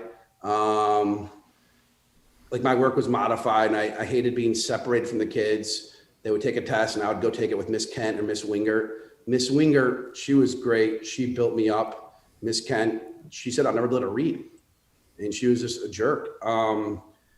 And that like puts a motivation in you and like to work hard. And then the next part about that is like thinking about like my parents, my mom, like if the LRC teacher told me that my daughter would never be able to read, I would just like, I don't know what I'd do. Yeah, I'd fight through it, but it's like the emotions that you're feeling as a parent are just, it's just terrible. So I was, you know, behind, I guess then. And my parents probably spent a lot of money on me to go to all these tutors, pack a stack, you know, I mean, like tutors. I learned to read a different way. So when I read an article, I will see an error in an article or a spelling thing immediately. I catch them all the time, and it annoys me because I learned to read a different way. I don't know why, but and I wasn't a writer. And I just somehow started doing stuff at thestreet.com. It's because I had ideas. I mean, I wrote a thing on Real Money. I was a Real Money contributor. And when Amazon introduced AWS, I wrote a thing about you got to invest in Amazon stock now. It was at 60 or $80. And I bought it. And then Doug Cass and Jim Cramer ripped me. And I have screenshots somewhere. They said they're getting unfocused. They should focus on e-commerce. And like, that's the dumbest thing. And I'm like, okay, I'm 23 and I'm probably immature and stupid. So I listened to them and sold my Amazon. I'm not blaming it on them, but it's like, you know, authority always tells you something. They say you can't do this. You can't do that. Don't buy Amazon because they started AWS, right? And I don't know. And so like, it's like they say never let her read. And so I just, every bone in my body, like I hated that feeling of going to another room. I can't imagine. I mean, I remember sitting in my parents' bed in between them in first, second grade, and I had to dictate the work to my mom. I had to like, my handwriting was so bad that I had to like dictate, which means I had to speak it out and then she would write it for me. It's embarrassing when you hand your work in your mom, you know what I mean? All that stuff. And so, I don't know, so that's probably stuff stuck with me for a while. And like in high school, I kind of got it straightened out. I had to work harder than others. I still do. I have to work harder. It takes me longer to maybe get something done. then I went, I got like a 4 point some quarters in high school. Then I went to University of Michigan, and then I went to the Ross School of Business undergrad. Which is the top 6 school, just for you guys to know. And yeah. And now you founded half $1 billion company. Yeah, I mean, the company has grown, and it's about the people. Like, I'm maybe the CEO, and I hate the title CEO. That's why it says Chief Zinger on my LinkedIn. If you add me on LinkedIn, you'll see it says Chief Zinger. Maybe I changed the CEO. I don't know. I hate the title CEO. My role as a leader is to remove obstacles for people. This company has grown so tremendously. I mean, we're an 8-digit company growing by 50 to 100% a year, is because my whole being on this planet is to get people to outperform what they think they can do. And my whole goal is to remove obstacles. So I said, okay, let's get Kevin O'Leary to our first event. They're like, he's the biggest guy. He's on Shark Tank every day. He's on Shark Tank. There's no way. You got to pay $100,000, $50,000, $200,000. Kevin O'Leary is now a good friend of mine, like for sure. But my reason I'm bringing this up is because, and I'm not trying to name drop, the reason I'm bringing it up is that the people at the company at first like said, no, you can't get Kevin O'Leary, And so I wanted to get like Seth Rogen to our cannabis event. We didn't get him, but I didn't spend my time to go focus on him. If I did, he would have been there. There's no question, because I would have found a way to to deliver more value to him than he is getting myself, so that's the story there. My mom just texted me. Yeah. Does he want to interview us right now? She's watching the stream? Yes, so. Shout out to Mrs. Raznick. Thank you so much for raising Jason the way you did. You did a good job. It said, if you want to call my cell, you could say something. And so and that's, by the way, my leadership things. I sometimes say to people that I don't think they can do something, and it's not always the best way to empower someone. You want to say, I believe in you. I be you. I believe in you. The way to get me, Larry, is to the way to get me, Larry, is to say I can't do it. So I love FinViz's site, and in 2006, I almost bought FinViz's site for $400,000 in 2006. I had no money in 2006, but I reached out and tried to buy their site. Here, I'll give you one last story. One last story that your guys will appreciate. Okay, let's do it. This is the hustle story. There's a guy named Justin Kahn. He founded a company called Justin.tv, and then that became Twitch. That's Twitch. Yes. I was there at day 1. No, I was there at day 30. Okay. I was there at day 30. This is a great story I'm telling you guys. I promise this is a true story. And I have the emails to prove it from Mark Cuban. Mark Cuban's involved in the story and everything. And I'm the connector. So I'm watching Justin Kahn on Justin.tv. I mean, before that, I had internet dating sites, online textbooks in college. I rented airplanes and flew banners over University of Michigan football field. We can talk about all that, later. My last name is not Raznick. It's Raznick, Raznick. So, you have the wrong Twitter, dude. Come on, Tom Nash. That is sorry. Tom Nash. You're getting like 3 bruises. That's the wrong Twitter. I'm fixing it. Sorry. I'm sorry. It's autocorrect. Follow Jason. Gasm. When you say, what would I sacrifice to get these short interest reports daily? It's everything, right? It's everything. Doing these interviews, trying to create a community so we can do that. Short interest reports daily is one of 150 things. There are so many things that are the wrong way and archaic. There are so many things, man. So it's not just short interest reports. If it was, I wouldn't be here today. There's so many things. So one more quick story. I guess my dad probably said, Elaine, don't call in. It's not about you. That's what my dad probably said, so she didn't call. It's okay. So here's the story. I screwed up the second message as well. Look, follow Jason on Jason. That's right. Oh. Follow Jason on Jason. I mean, what is going? Are you drunk? No, I swear I'm not. I swear I'm just a fuck up. Hold on, let me fix it. Yeah. I'm just so bad at these things. Technical stuff. This is horrible. I'm sorry. Yeah. There's a bunch of I do super wish chats coming in. recruiting was easier. Hey, Jason, I would hire five. Wait, I'm gonna get my Twitter for them. What? Go ahead. Sorry. so did I you would see hire the? 5 or 10 people right now. Sorry. By the You way, go. You if you go. I'm have not any gonna talk. technical any skills, Jason is obviously looking for good people. So if you want to reach out, Jason, I can tell you from first-hand experience, he's a very accessible guy. He's probably the most accessible CEO you'll ever meet in your life. So just send him a DM. He replies to So, everything. So that's let me literally the way he is. or watch this move. Watch this move. The people in my company freak out when I do this shit, but I don't care. What do you do? If you are if you are sweet, they don't just have to be technical. If they want to write content, if they can cover crypto for us, if they can help in business development, we need to get international brokerages. We have in Italy, Benzinga, Italy. We need help in Italy, in Australia. We're going international right now. But if you're sweet, Aaron just gave you 20 send bucks. me, Gave me 20 bucks. Sorry. Hey, Aaron, your producer just give donated 20 me, bucks. give me $20. I got nothing. Oh, my mom just texted me. She goes, "You're right. Your dad just did say that. Send me 3 bullet points to." Okay, watch this. And what you can and what you can Hey, do thank you, here. Aaron. Appreciate it. Aaron is the producer working behind the scenes on the Benzinga shows you all watch and see on YouTube. So he's a hard worker. Appreciate it, Aaron. Oh, Thank you so Aaron's much. here. Aaron, hi. He just donated What twice Aaron? What Aaron? Where do you see Aaron? on the donation thing at the Oh, top. He really? just Aaron donated. Bry? Oh, yeah. Yeah, yeah. Well, Aaron just joined Benzinga, and you can ask him. If you want to be awesome, you can be, and you can do anything, but it's hard work. It's not easy stuff. But look what I just did, Mr. Tom Nash. Show me. That's my cell phone. Oh, you're That's my cell phone crazy. in the chat. You are a That's my cell madman. phone.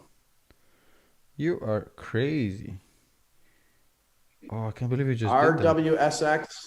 Send me a text with whatever. I don't know. Okay. Can I put Well, this as a my pin mom's message? gonna You be. want me to replace this as a pin message? No, I won't. I'll No, keep it. no, no, no, no. Let it go in quick. My Let mom, it my go. mom, my mom didn't call me, so now I started to get new friends, and Mhm. so that's why I get my cell phone out. So now I have my cell phone. Hey guys, Okay, and I'm on Instagram too. Instagram Raznick. I ask you Benzinga's to on Instagram too. Okay, yeah. Hold on a second, Jason. go ahead. Please Sorry. stop super chatting because we will not get enough time to cover all these questions. So just hold off with the super chats because I don't want you to send money and we couldn't get to your question. So we All don't right. have enough time. So don't super chat anymore, please. Go Okay. ahead, Jason. So, so here's the thing. I was working in a real estate firm, and I saw Justin Kahn walking around campus on Stanford on the internet. It was like this live stream. He had a camera on his head. I loved it. So I emailed them and I said, "I love it. Are you guys going to raise money? If you are, I want to be in." We got on a call, and they said they wanted strategic money. I had no money at the time. Okay. So oh my God, someone just gave you $100, dude. When I said not to. Sent me his resume. I think he thinks I work Casey here too. I Bakes. don't know. Thank you so much. Thank you, Matt Porter. Thank you, RXRWSX17. He says he believes in you and your Okay. vision. So You I get have on a the lot of phone with these fans, guys. Jason. You have a lot of fans. I don't think so. They're just trying to be nice. No, look, Um, you're getting a lot of love from the so, chat. I mean, people in my community okay. knows to spot genuine people. Well, my life is short, and I just believe you try to do the right thing as best as you can. People will, again, you're never going to please everyone. Like I said, when I started Benzinga, it was so weird when I first had to pay someone $40,000. When I was like, what? That's the crazy, like that's hatchet. Now I freaking love paying someone 250,000 or 300,000. It's like, it's the greatest thing. You know what I mean? It's the greatest. The greatest thing to see other people exceed their limitations, what they thought. Like Yeah. that's the greatest thing in the world. And Benzinga is like an engine in some respect. We didn't have a part of our business a year ago or 2 years ago, and I met a guy that did something that I wanted that I thought would be great. He comes on, we build it. Did 3 million in its first year. That guy made a ton of money because I'm not going to get to it.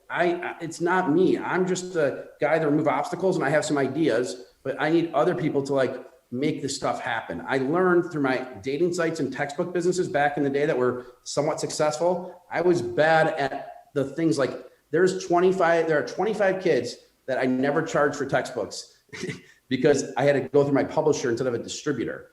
And so I was doing it all myself, and I just didn't charge them because I would find excuses. I can't get to it. I can't get to it. So I'm bad at doing some of the little things that are so important.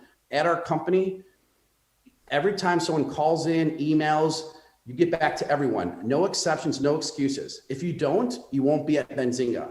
We're not going to let a new person destroy our culture that we worked 10 years to build. It is so important that we're different than the competition. It is so important that we are different and we're a concierge service. We're a VIP concierge. If you don't get back to someone or you don't do something zany or different or zingy, we don't want you at Benzinga because you ruin the brand. And it's a big change from a lot of other places. The other thing I would say is radical candor. People, when I worked at a company way back when, and the boss, we'd always shit on the boss. And it's easy to shit on the boss, it's easy to, I get it, but it's so low level. And I just want people to be so open and be like, say, hey, I don't like that you're doing this, Jason, or I don't like this, and tell me, because if I went to benzinga.com right now, there's 60 things I don't like on the site right now. There are. And it's okay to say, I want to know how I can be better, but I'm just going to get right to this one story. Zany is great. The Mark Cuban thing. Okay. That's a good topic. By the way, shout out to Casey for another 100. You don't have to donate so much money, Casey. It's okay. Thank you so much. But save your money. It's in the middle of a pandemic. I get on the phone with Justin Kahn, and Justin is and I get on the phone with Justin Emmett. Emmett took over Y Combinator. The other guy did. I forget who. But and I said I would like to invest and whatever. Well, they say to me, we'd like strategic investors or what have you and stuff. The moral of the story is I didn't even have any money then, but I was gonna get it from someone or whatever. So they wanted strategic investors. This is before Mark Cuban did whatever, the Shark Tank or the Benefactor, which was his show before Shark Tank. Maybe some of you may have forgot. So I emailed Mark Cuban. I'm like, hey, I have this company. It's pretty interesting. I think you should come check it out. And so Cuban, we get on a call. We get on a call with Justin and his team, and I'm just connecting them, but I want to get warrants on Mark's investment. And that's what I think I was going to get. I was going to get something like that. So they had the call, we had another call, and Mark agrees to invest. Okay. So there's me with no money or not a lot, and I'm not investing any, but Mark's going to give me some of his, something, right? So I'm excited. That's crazy. Because Mark say he's investing 1.5 million, then I'm gonna get, I don't know, let's say something, $10,000 of it, all right? That 1.5 million was worth, when it sold to Twitch, like say 100 million, okay? Mm-hmm. Let's just go with numbers, 9 million. Well, they're raising, I have the number somewhere, they're raising $1.5 million, or no, 2.5 million at a $5 million, no, it was 1.75 like at a $5.5 million valuation. Well, right before they closed that round, they decided to raise 2.5 million at $9 million valuation. So they raised another $1 million basically. And Mark wrote on the email, I have it. He's like, guys, you're raising too much. This is a company that needs to be lean and mean. And I'm not going to be in it anymore. And so Mark pulls out of the deal. So that means I'm out of the deal. And that company went and sold for $1.2 billion to Twitch. And then to Amazon, sorry, it became Twitch, sold to Amazon for $1.2 billion. And then what happened, so then when that happened, I sent an email to Mark. I'm like, Mark, remember when I sent you this deal? And Mark's like, yeah, but you sent me a lot of deals. That's not true. I sent Mark one deal. It was that deal.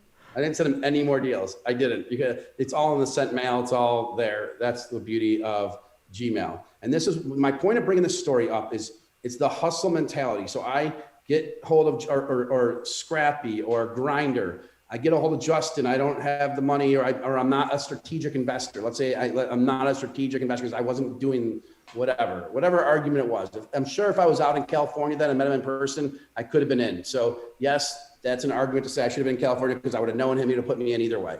Well, so be it. So, when they say want a strategic investor, I didn't give up. I went and reached out to Cuban. These guys want Ryan Cohen to come on our show about GameStop. GameStop. Yeah. Yeah, I tried a lot of different ways, and I'm sure I could try more, but there is so much time in the day. Like right now, I need to focus on getting Benzinga's platform better. I need you guys to, like you guys say you're looking at FinViz, you guys need to come help here. If you guys can make stuff, we want you. Or you can write good content, we want you. Like we up until like say the beginning of last year, we were like doing like normal articles and stuff. We now go 24 hours a day on articles. If you're overseas, we don't care where you are. You can be remote, you could be whatever. And I don't know. I mean, I'll put bounties out there. I'll say, if you can build us a good insider trading page, I'll send you $15,000 next week. And I will. And the reason it may sound crazy that I'm saying this stuff, I've learned that it's really hard to get stuff done. And it's really hard, Tom, to find guys like you who work so hard and are so driven to tell stories. I mean, you get out there and tell stories. Like if I could hire Tom Nash, he'd be hired. Because he's a guy that gets stuff done. And look, Tom, how many other people are like you that wanted to start a show and talk about stocks and go so deep? I'm going to say to you, there are 100,000 other people like you that wanted to. And then I'm going to say there's probably only out of the 100,000, there's probably only 10 people that do what you did. You know what I mean? I appreciate the kind words. Yeah. But this is actually a good insight. If you guys are overseas, because Benzinga is pretty much a 24-hour thing, right? If you guys are overseas and you want, Jason just told you. Oh, yeah, it's 24 hours, and we're trying to do, like we have an Australia site, I think it's benzinga.it. We're trying to do other countries. I mean, so the way that we're different, I'll also give you one more thing why we're different than the other media places. So we don't just write these long stories, although the story that I posted in the link about how that we were the room where it happened on the argument between the Wall Street Bets and Citron, that was a long story, too long for me. What we do is we do the who, what, where, why, okay? The who, what, where, why. We do that every time. And then, so we give you the facts, we use like bullet points, and then below it we say, if you believe this, here's how you can take advantage of it. If you believe that, here's how you can take advantage of it. So for example, I thought Tesla's earnings were gonna be bad this quarter. Not bad, I thought the stock was gonna sell off after earnings, okay? It sold off like a little bit. But we said the scenarios. So if it sells off, here are some ways you can hedge yourself. You can buy puts. You can short this ETF that owns it. You can short Tesla, but maybe you don't want to because the premium on it and all the traders, maybe want a less exposure. So what we try to do is democratize finance. So the hedge fund strategies that people have, we try to give it to consumers. We're not going to always get it right. I know that. I know we're not going to, but we try to change the game and do it differently than everyone else. Who wants more noise in another media outlet? No one does.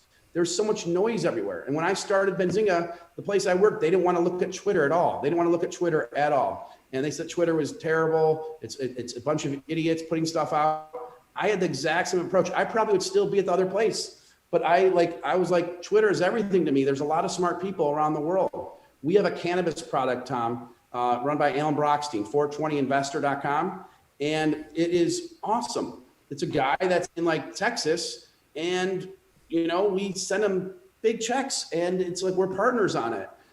It's the same thing, Benzinga Pro is we find really smart people to come in and give us intelligence. Benzinga Pro, if you have good intelligence on the market or you're seeing things, we'd love for you to come in there and chat. I'm gonna bribe Tom to come in there and chat, because it's like we're trying to find ideas. We're trying to, come up with ideas that are differentiated than what else is out there to help you produce alpha. I was messing around with this page I just put in the chat, benzinga.com/trade ideas. I was trying to put a link, like a thing where you can just see my ideas, because people say they don't see my ideas. I'm not fully using it because the site isn't like totally done, but I just wanted to have a way that people can catalog my trade ideas or see them when I said them, so they can hold me accountable. And that's what that is. So, and I don't want you to work for me. I want you to work with me. Just like Tom, if we were working together, we're not working for each other, we're working with each other. Because when you work for someone, then you're waiting for the boss to tell you to do something. And I want the other way. There's no way I can cover all this stuff. I mean, guys, listen, I started that interview with Andrew Leff, and I didn't know like that he was so short GameStop. I'm not going to know everything. I only know what I know, and that's it. And I have 3 kids, and that's my family. That's the most important. So in life, the most important thing is my family, parents, kids, that. Then you would argue that your health. If you don't have health, you have nothing. Then you could say religion or building a business, like work, whatever. And that's the order. Like, so, and people talk about PTO, vacation. Like, I'm not saying don't go on vacation, but if you love this stuff, you don't want it. You don't want, if I told Tom he could not post to YouTube for a month, I guarantee Tom would be pissed off. Yeah. Okay. Cause it's not work for him. It's not work. And you guys all have the opportunity. You live one life. I have bad news for everyone right now. And I'll say it. I'll say it. I'm going to die. You're going to die. I'm going to die. You're going to die. So if you really think about that and you know that and you know it, so why go into that place where you're working 9 to 5 and dreading it? And I'm sure there's people at Benzinga that dread it and don't want to be there. I think they should leave then. I want a passionate, driven bunch can take on the likes of Bloomberg. You guys realize Bloomberg does like $6 billion a year in revenue? Do you guys realize the reporters used to see, the reporters used to see what the people were using on Bloomberg, like what they were clicking on? And I mean, there's just so many advantages they have. We got to work together as a team. I plan to do a lot of stuff with Tom Nash and figuring out ways that we can work together as a team, because I promise you, our 85 people at Benzinga cannot take on the world. We have to come together. That's why I like the Wall Street. They came together, and I don't have all the technology solutions to come together. All I can tell you is I'm passionate and I'm willing to do whatever it takes to help out and remove barriers. That's it. The same thing that Tom would be willing to do as well. And it's really nice when you join his community because it helps support him to do these deep fundamental videos. There's only one reason why I found Tom Nash is because he cares and goes deep on the stocks. To me, that's the kind of person that I like hearing about. And the last thing I was saying, work is sometimes considered like a 4-letter, like a bad thing. So I often don't say work. I say I'm building. So my dad said, "Are you going to work today?" I'm like, "No, I'm going to build." And it's like, sounds weird, but it's a different mindset, and Trent, you're outside my house. If you're ready to get there, I'm at my house right now, and there are people in the front of my house right now working. I said working, building, and trying to respond to emails. And the one thing I was going to say, if you do email me or send me anything, don't write long paragraphs. If you send it, break it up a few bullet points. It's really hard to read those things. Chamath, I would love to have Chamath. But guys, why can't we create a SPAC? Why can't Chamath be calling us? Why can't we all get together on this? Why can't we fight together? Why don't we create the best stock screener in the world? Why don't we do it together? Why not? And I know why not, because it's really hard. And that's why capitalism and, works, because you have to go find a thing, but we can change how it's been done and say, why not us? But it takes a driven amount of people. You guys have no idea that how happy I was that Tom Nash invited me on his show. You have no idea. And Tom's was surprised I was going to come on in some respect, but I found Tom when he was just starting, and I was like, this guy's great. And he didn't really want to be necessarily be discovered or whatever. He didn't have contact info. And somehow I got a hold of him, and, and that's it. And if you want me to bring the CEO of Webull on, I can call the CEO of Webull right now and he could come on. I know he would. And if you want me to bring on whoever, I can bring them on. But there's a reason why. It's because you give more than you receive. You give more than you receive in life, and you seek to understand. And I admit, I'm not as great as I'm saying in some of these things. I'm not. I will jump to conclusions sometimes. I'll be angry. You guys, I was broadcasting with Tom and I was excited to do it. My wife cut the internet. Okay. She cut the router thing. And she was literally crying. And I actually got a tear in my eye because I felt so bad that she was crying when she cut the router, because she knew how many people were here. And I got emotional that she Come on, that so happens. I had worse incidents. I got emotional that she cared so much that she was trying to move the stuff away from here, so the kids can go play in another room. And so she cut the whole router, which takes a few minutes. And so she started crying because she was just trying to help me. That means a lot, and that's, you want people to, you can't do anything alone. So I wouldn't be doing this without my wife or without anyone. So thank you, Stacy, if you're listening, because when I saw you cry, Stacy, we appreciate you. That was powerful. Stacy is legit. And the people are saying in the chat. First of all, Stacy, if you're listening, you're a superstar. Don't worry about it. I had worse things that happened on air. Believe me, it's just part No, of going live. it was just one of those moments, like, like it was off, and I'm like, what the heck? And I thought my computer it was just one of those things, and I look, and the thing wasn't even plugged in. So, Jacob says that you're extremely humble. So Jacob just commented. yeah, no, thank you guys. And yeah, I agree. EUC vibes. I was rambling way too long there. I agree. Thank you for the feedback. See, EU vibes wrote, bro, stop rambling. Speak and pause. Speak and stop. You're right. When you're doing these video broadcasts, I'm not looking at Tom in the real time video feed. And so if I pause, you don't have to delete it. It was fine.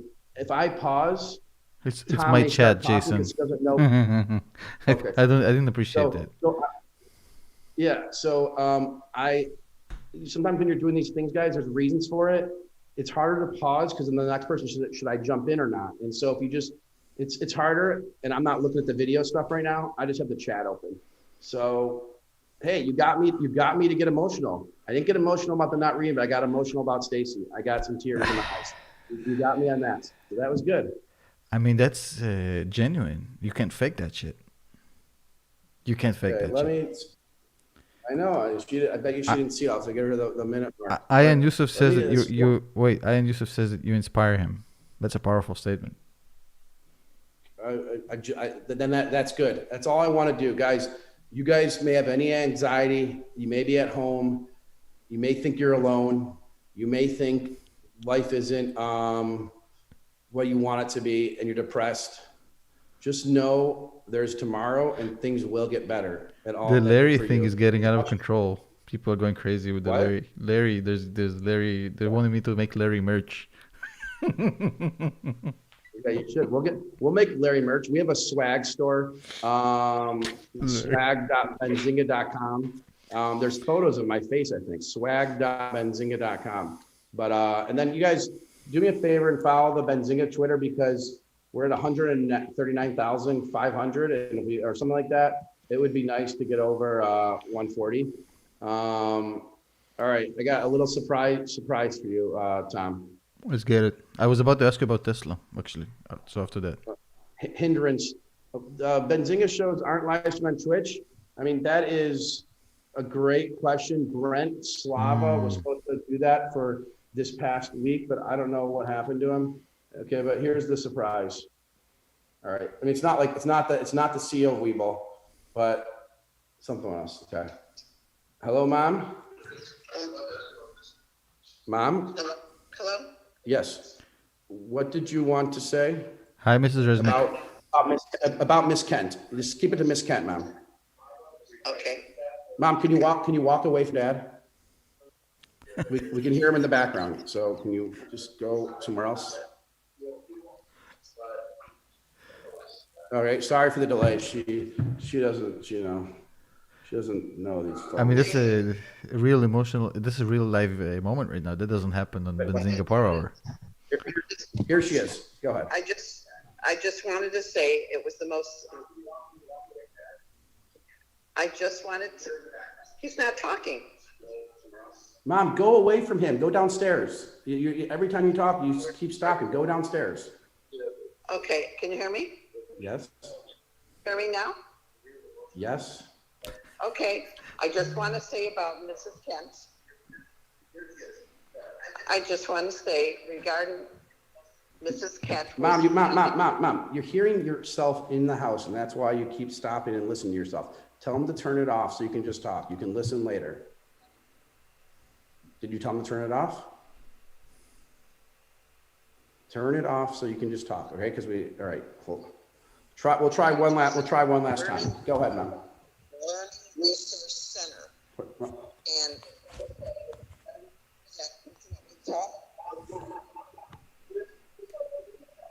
Mom, can you talk or no?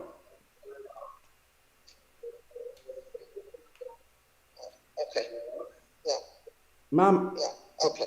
Anyway. Who are you talking to?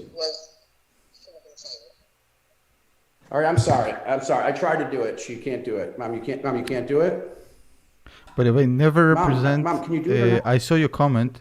All right. It's not I have too much liability. I'm just not familiar with it because I'm not sponsored by Webull, so I don't know the promotional practices of Webull. So there's nothing I can comment about it since I honestly just don't know. So no idea about that. As you can see, I'm not sponsored by them. What do they want with Webull? They wanted to say something scamish. It What? was scamish. The free stock. What I don't know. I don't understand that. It's not my thing. I just honestly don't know. I don't have any relationship with Okay. Webull. Okay, so, all right, so then Tesla, what do you want to know about Tesla? Kathy Wood, do you guys know who Kathy Wood is? Do you know what your mom was about to say? Can you paraphrase? I mean, I'm sure you know. No, I don't know. I don't know, but she wasn't able to talk. I'm not sure what was Let's going get her on. for My part dad two. was talking, I don't know. Let's get her for part We'll two. get her, but if you know who Kathy Wood is, I have Kathy Wood coming on the show. I have Kathy Wood coming on my show March 3rd for a half an hour. That's amazing. You know, and I would you give know, my liver if she comes on my show. Literally. I'm such a fanboy of Kathy. But this is where you give more than receive. I spent 2 hours with her in February in Detroit. I remember that story. When you came up to her after the talk and you had like a whole couple hours where you actually chatted. Yeah, yes. They're calling you Larry Wood now. So, yeah. So This is taking Larry, the Larry yeah, thing so is taking a Tesla- life of its own. Yeah, Tesla. Okay, so is Tesla overvalued, Jason? This is a really good question. Is Tesla overvalued at this point? in the short term, everything is overvalued in some respect, right? A lot of things. You know, so like, is it overvalued in the short term? Sure. But could it still go up? Yes. You know what I mean? Like it's the market right now, because you can't get interest on your cash. And so the market is inflated because people need to put their money somewhere. And so they're going to the stock market, right? And so there's a lot of stocks, some are undervalued, there's a lot of stocks that are arguably overvalued for where they're at today. What about the Palantir, Jason? I'm not really in that one. I mean, I can tell you why Tesla's undervalued. I can tell you a million reasons why Tesla's undervalued. I mean, I'm long Tesla in a big, big way. And I bought Tesla originally at $10 after split or 38 pre-split. So like that's, so Palantir is an interesting company, but so many people know about it. I try to find the ones that people don't know about. Like when I was finding Upworks, is Palantir, I'm sure it's been around for a while. Like there's all these things. I mean, there's a lot of shorts playing the market. There's a lot of correction. I mean, you see the mortgage market, these companies going public. I mean, there's going to be corrections and there's going to be, guys, I was there in 2000. So I have experience losing the money. I bought a stock rare medium at $48, guys, went to $78. And then I bought another 100 shares at 78. So I had 200 shares. That company went to zero. Okay. I mean, I don't know if I sold it. Oh my God. Okay. Wait, can you just pause for 1 second and then I'm going to come back on in 1 second? Yes. Hold on. Okay. I'm going to come right back. 1 second. Don't hang up on me. Okay. I'm going to mute Jason's mic. Okay. So let me take some questions while we wait for Jason to come back. Okay. It is very cheap. I also had Aurora, but sold them. CCIV. CCIV is a risky play. You might go big. GME is more important than AMC. You mean for the fight? Yeah, I agree. Sandy says you both are great. Thank you, Sandy. Appreciate it. Tauran Isaev says carp to the moon. I mean to the sea. I was talking about Alex Karp, the CEO, founder CEO of Palantir. That's actually pretty funny. Rommel Milares says, Jason, your picture on Benzinga is a gangster. Innovo is the Palantir of marketing. Interesting. G Diamond says, GME is much better play than AMC. Model Bashir says, safest to go with cannabis instead of tech. I'm not sure that cannabis is better than tech as an industry, but okay. What do you think about the lack of progress on the full self-driving of Tesla? Wouldn't it hurt the stock price? Well, that's a good question, but it's too soon to say. I mean, they've made a shit ton of progress as well, so it's not like it's stalling. You know what I mean? Um, Give us a gem, Victor Martinez says. I'd love to. Can't think of one at this point. Um, J- somebody, okay, somebody says, Christopher the Burning Man says Jason is the realist. So I just gave you a compliment that you're the realist. Yeah, can you hear me? Tom? Yeah, can you hear me? Yep. Okay. Yep, I'm here. I talked to my mom and she, we're doing this thing, but she's listening to the audio on the TV. She's watching you on her TV. And so whenever she talks, and she kept saying the same thing over and over because she kept listening to the 30-second delay, not listening to the phone. You understand? So I made her turn off everything in their house. Basically, I told her to cut everything off. I mean, you guys understand. Okay, so Mom, you're here. I just want to ask you, when Miss Kent told you that I would never be able to read, or said that, how was that meeting? What did you think right after it? I believed her. Dad did not. He did not believe her. And she says, I don't think your boy will ever learn to read. And you were there. This was first grade, I think. I think it was first grade. I was extremely upset. I walked out of the meeting hysterical, crying. But your father says, are you kidding? He's smart. He's that. I mean, he knew. And we just had to put some energy into you and got you the right tutors when you were young. And you all of a sudden in high school, you just popped. Everything I think that's what they call it is a developmental lag.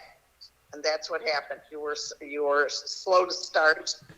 And then by the time you got to college, it was a whole nother story. I don't think Dad knew that I was smart or something like that. I think Dad took a positive approach to it, as he likes to say, last four letters of Americans I can. I knew you were very smart, and it didn't stop me for 1 second. And that's why once you set your mind to it, you can do whatever you want to do. Okay. So but don't put words in my mouth. Tim Nash is very sharp, and we like to have him over for Thanksgiving. Tom, do you hear that? They said Tom Nash is very smart. They'd like to have you over for Thanksgiving. Let's do it after the COVID thing.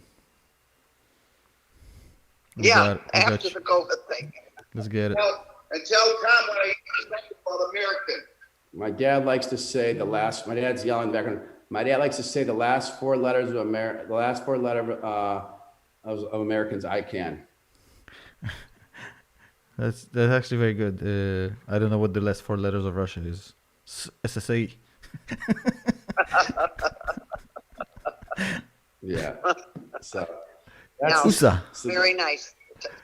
Wonderful program. And I have to say that, to watch this and to see this going on and so long, and I was so impressed with your stories, and the knowledge that you have is hard for me to fathom.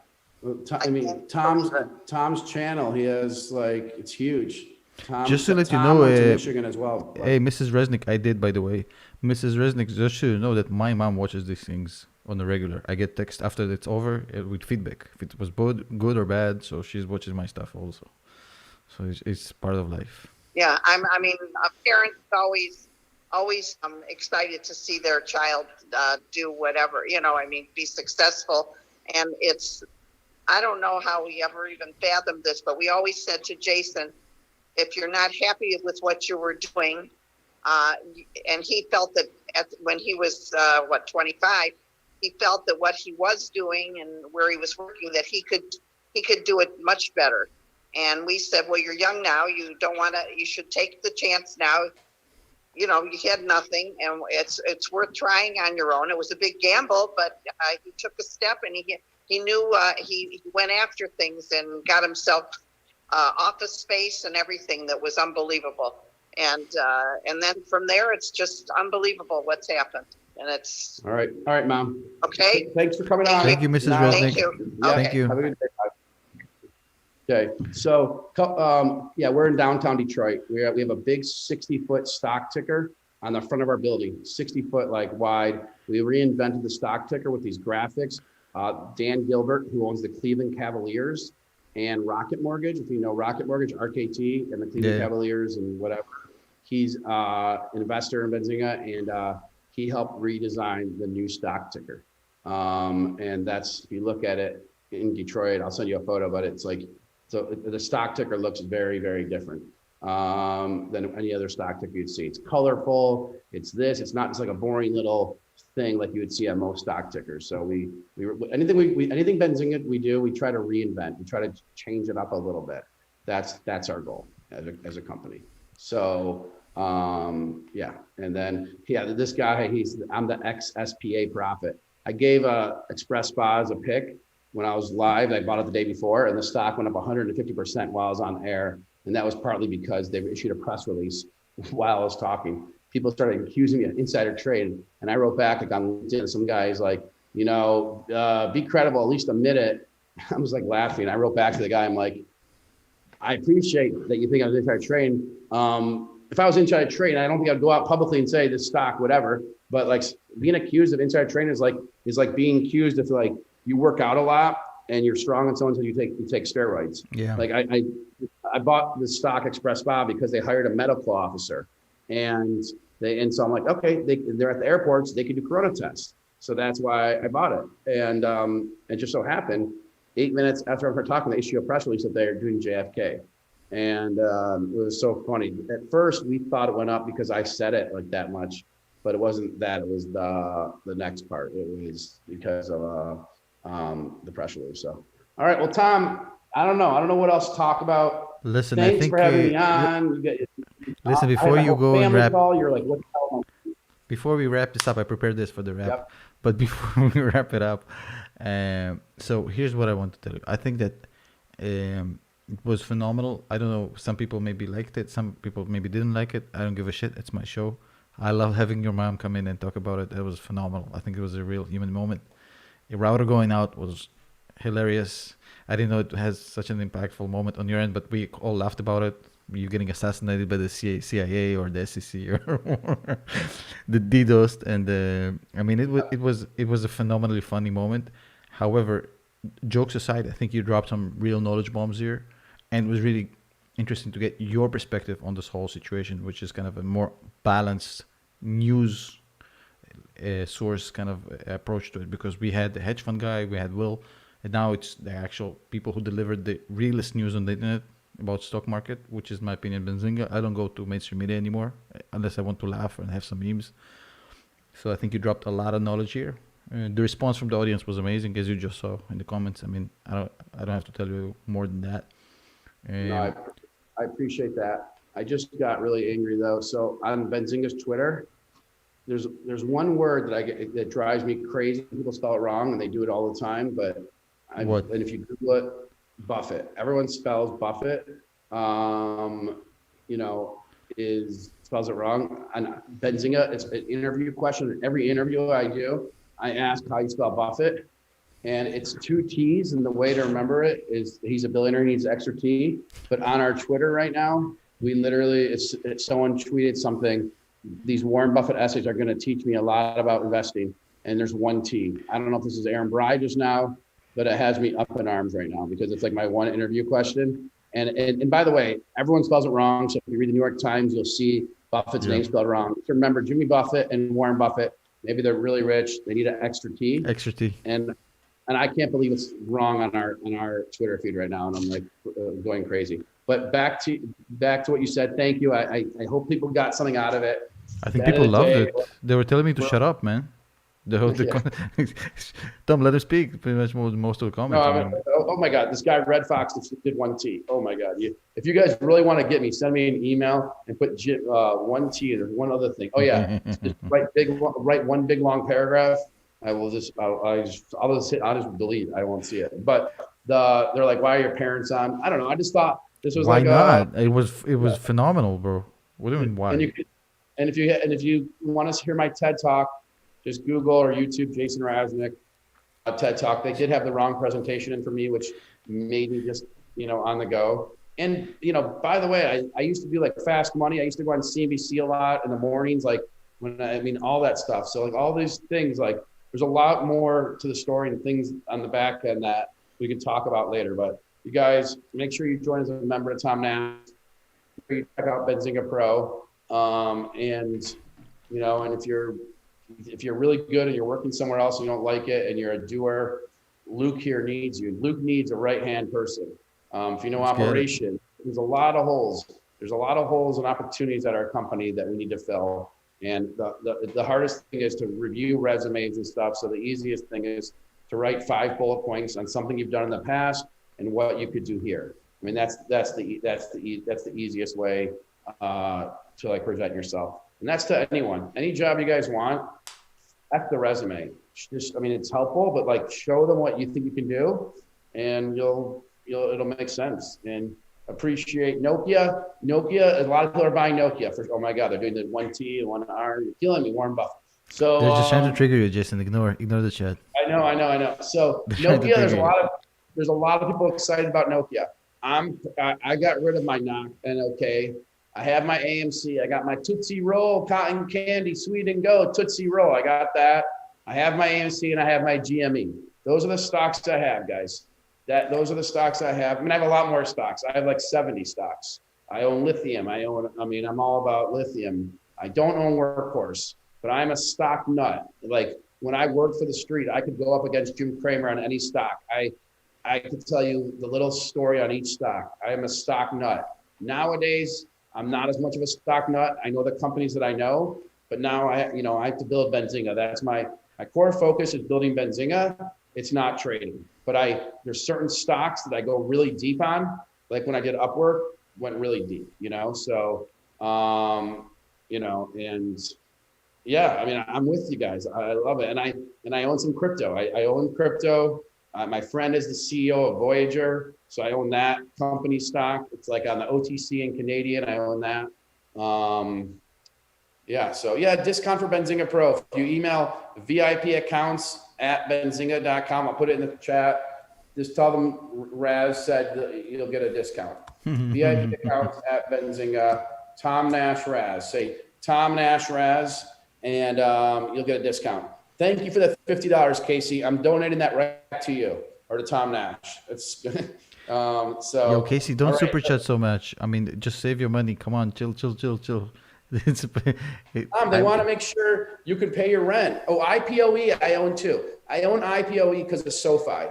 And Chamath is getting a lot of good press. So I bought IPOE because of the Chamath press, right? And so Mr. Taza, I've owned LTHM since 2018, and it's gone up when it was at 20, then went down to 6 or 5.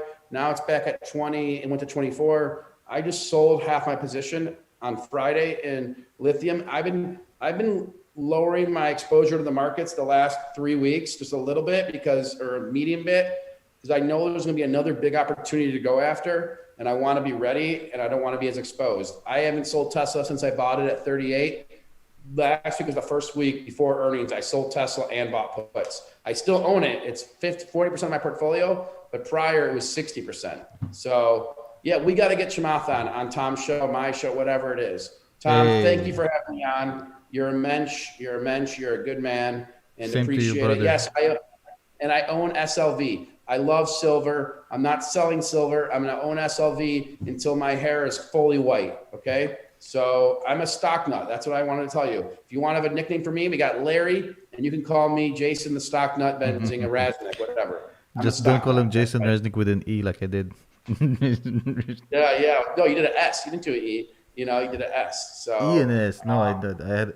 Listen. Oh, you had ES. You had ES. Oh, yeah, yes, you did. Yes. You're right. I went off the rocker completely. Sorry, brother. Yeah, it's okay. I want to give a shout out before we go. Lizard, I used to own ABML. I made like 45%, and then I got an ABML on Friday. If it goes up next week, I'm an idiot, but I'm not in ABML anymore. It looks like Tesla, but it went up 50%, so I got rid of it. Jason, you have 5 minutes. Let's do quick rapid fire. Let them just drop tickers, and you just say what you think for 5 minutes. Okay. Let's go, guys. Hold on. Before they do, just shout out to Casey who just donated like $600. Thank you, Casey. No, he Appreciate it. didn't. No, I swear to Oh, God, it's you did? Dude, you're making yeah. some good money today. Hey, Okay. I would do this shit for free. Okay, they're going with the tickers. All right, you're ready. Okay, Tesla. Tesla's going to be fine. I'm still long it, but I sold some because I just think that right now, like when you look at Apple, Apple sold off on amazing numbers. And so when I saw that 4 months ago, when anyone came out with numbers, stocks went up whenever the numbers came out. Now I'm seeing some sell off on big cap companies. So I've been trimming to get ready. NNDM, that's a Kathy Wood. I own NNDM. I think that goes to 24, can move. Nokia can move. Highland, people talk about it nonstop. I mean, enough people talk about it that it should go up, but I don't own it. You guys are going fast. MindMed, MMEDF. I had Kevin O'Leary on last week. He's been on, we had him on the small cap event. We do big events. At the small cap event, it was at 180. Now it's at 3. It's risen a lot, but MindMed is getting a lot of press and a lot of coverage from the average investor. I own MindMed at 180 and I don't own as much at 3. I don't know if this thing goes to 9 or if it doesn't, because it's all the story on that. It's all the story on MindMed. So if you're in MindMed, be careful. And it's risen a ton. That's why I want to be careful. I'm in CCIV. We all know the story there. Let's get off that one. Bingo. It's a Tom Nash special. Tom will answer that. I'm in Bingo because of Tom Nash. All in. You guys are missing. They're missing. You're all in still? Yeah, I'm not selling even at 12. Yes. I'm sold on this. Okay. All right. I may buy more when I hear Tom say that. I mean, I own a lot of stocks you guys aren't even saying. Here, let me go to my account because I thought you guys would get covered. They're going fast. We can never make all of this. Oh Jesus, this is running so super fast. I know. I'm skipping a little because I want to get to my account because they're missing. Listen, I have an idea, Jason. Hey, I have an idea. Listen, guys, stop with the tickers. Yeah. We're not gonna. By the way, somebody said CHEK. Check. That was one of my screw ups. At least for now. I mean, I thought the stock was good. It didn't really pan out. So I own, bad picks when I have bad picks. Check was a bad pick. Sorry. I'm not a prophet. It is what it is. If might go up, yes. I'm a prophet. Let's go. You want to preach? I'm just a kid. I'm just kidding. So yeah, listen, guys, we're bombarding here, Jason. Listen, I have an idea. Let's do a part 2 in a week or 2. I'll have them pre-send me a bunch of tickers, and then we select like the most interesting 15, and then we do it at the end of the next show. We do. Sure. I'm just like shocked that no one sent GAN or Penn or Generac or like TerraSend. I mean, I don't know. Or Nikola. Or Nikola. Yeah. I mean, I have these other stuff, whatever. Yeah, we'll do it. We'll do a part 2. Guys, thanks for listening to me. I definitely babbled a bit, talked too fast.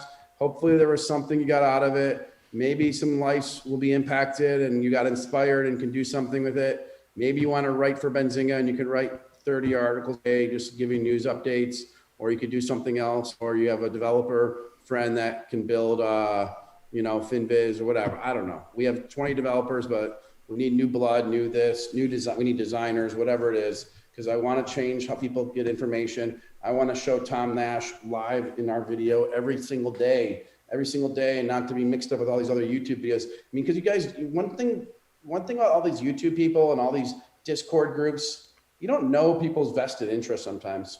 You don't know. And like, they could be telling you something and they're like trading against it. I've seen it, guys. I can tell you back end stories of some of these things where like, you didn't know the person was like doing the opposite. And I can personally tell you, for a fact that Tom Nash is not doing that. You know that. There's an Excel spreadsheet which I keep open on Google Docs with every single pick I made and how much the price was when I released the video, how much price is today, and whether I think it's currently overvalued or undervalued. So it's completely transparent. I don't do paid reviews and I don't pump and dump. I just give my opinion and I keep myself accountable. When I fuck up, I fuck up. I mean, Czech was a bad pick, actually. That was one of my not so successful ones.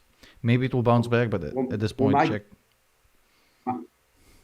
My GAN was a bad pick for a while, and so was my Slack, but then Slack turned around and then GAN turned around. So somebody says I love Oracle. He's bashing me for saying Oracle is a good company. I like Oracle. I know a lot of people hate Oracle. It is what it is. Well, Oracle has the best sales team I've ever seen. They're so good. they send me all, like they used to send me all this stuff and I've unsubscribed a million times. And they would send me like things that it just made me want to use them because they're like, made me feel so guilty that I'm not using them.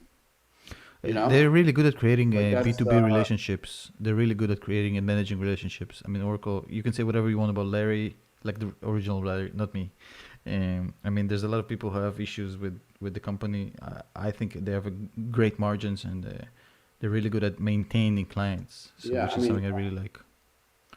You know what they say? It's 10 times cheaper Yeah, no, to that's- maintain a client rather than get a new one. So that's why their margins look like the way they do. They're phenomenal.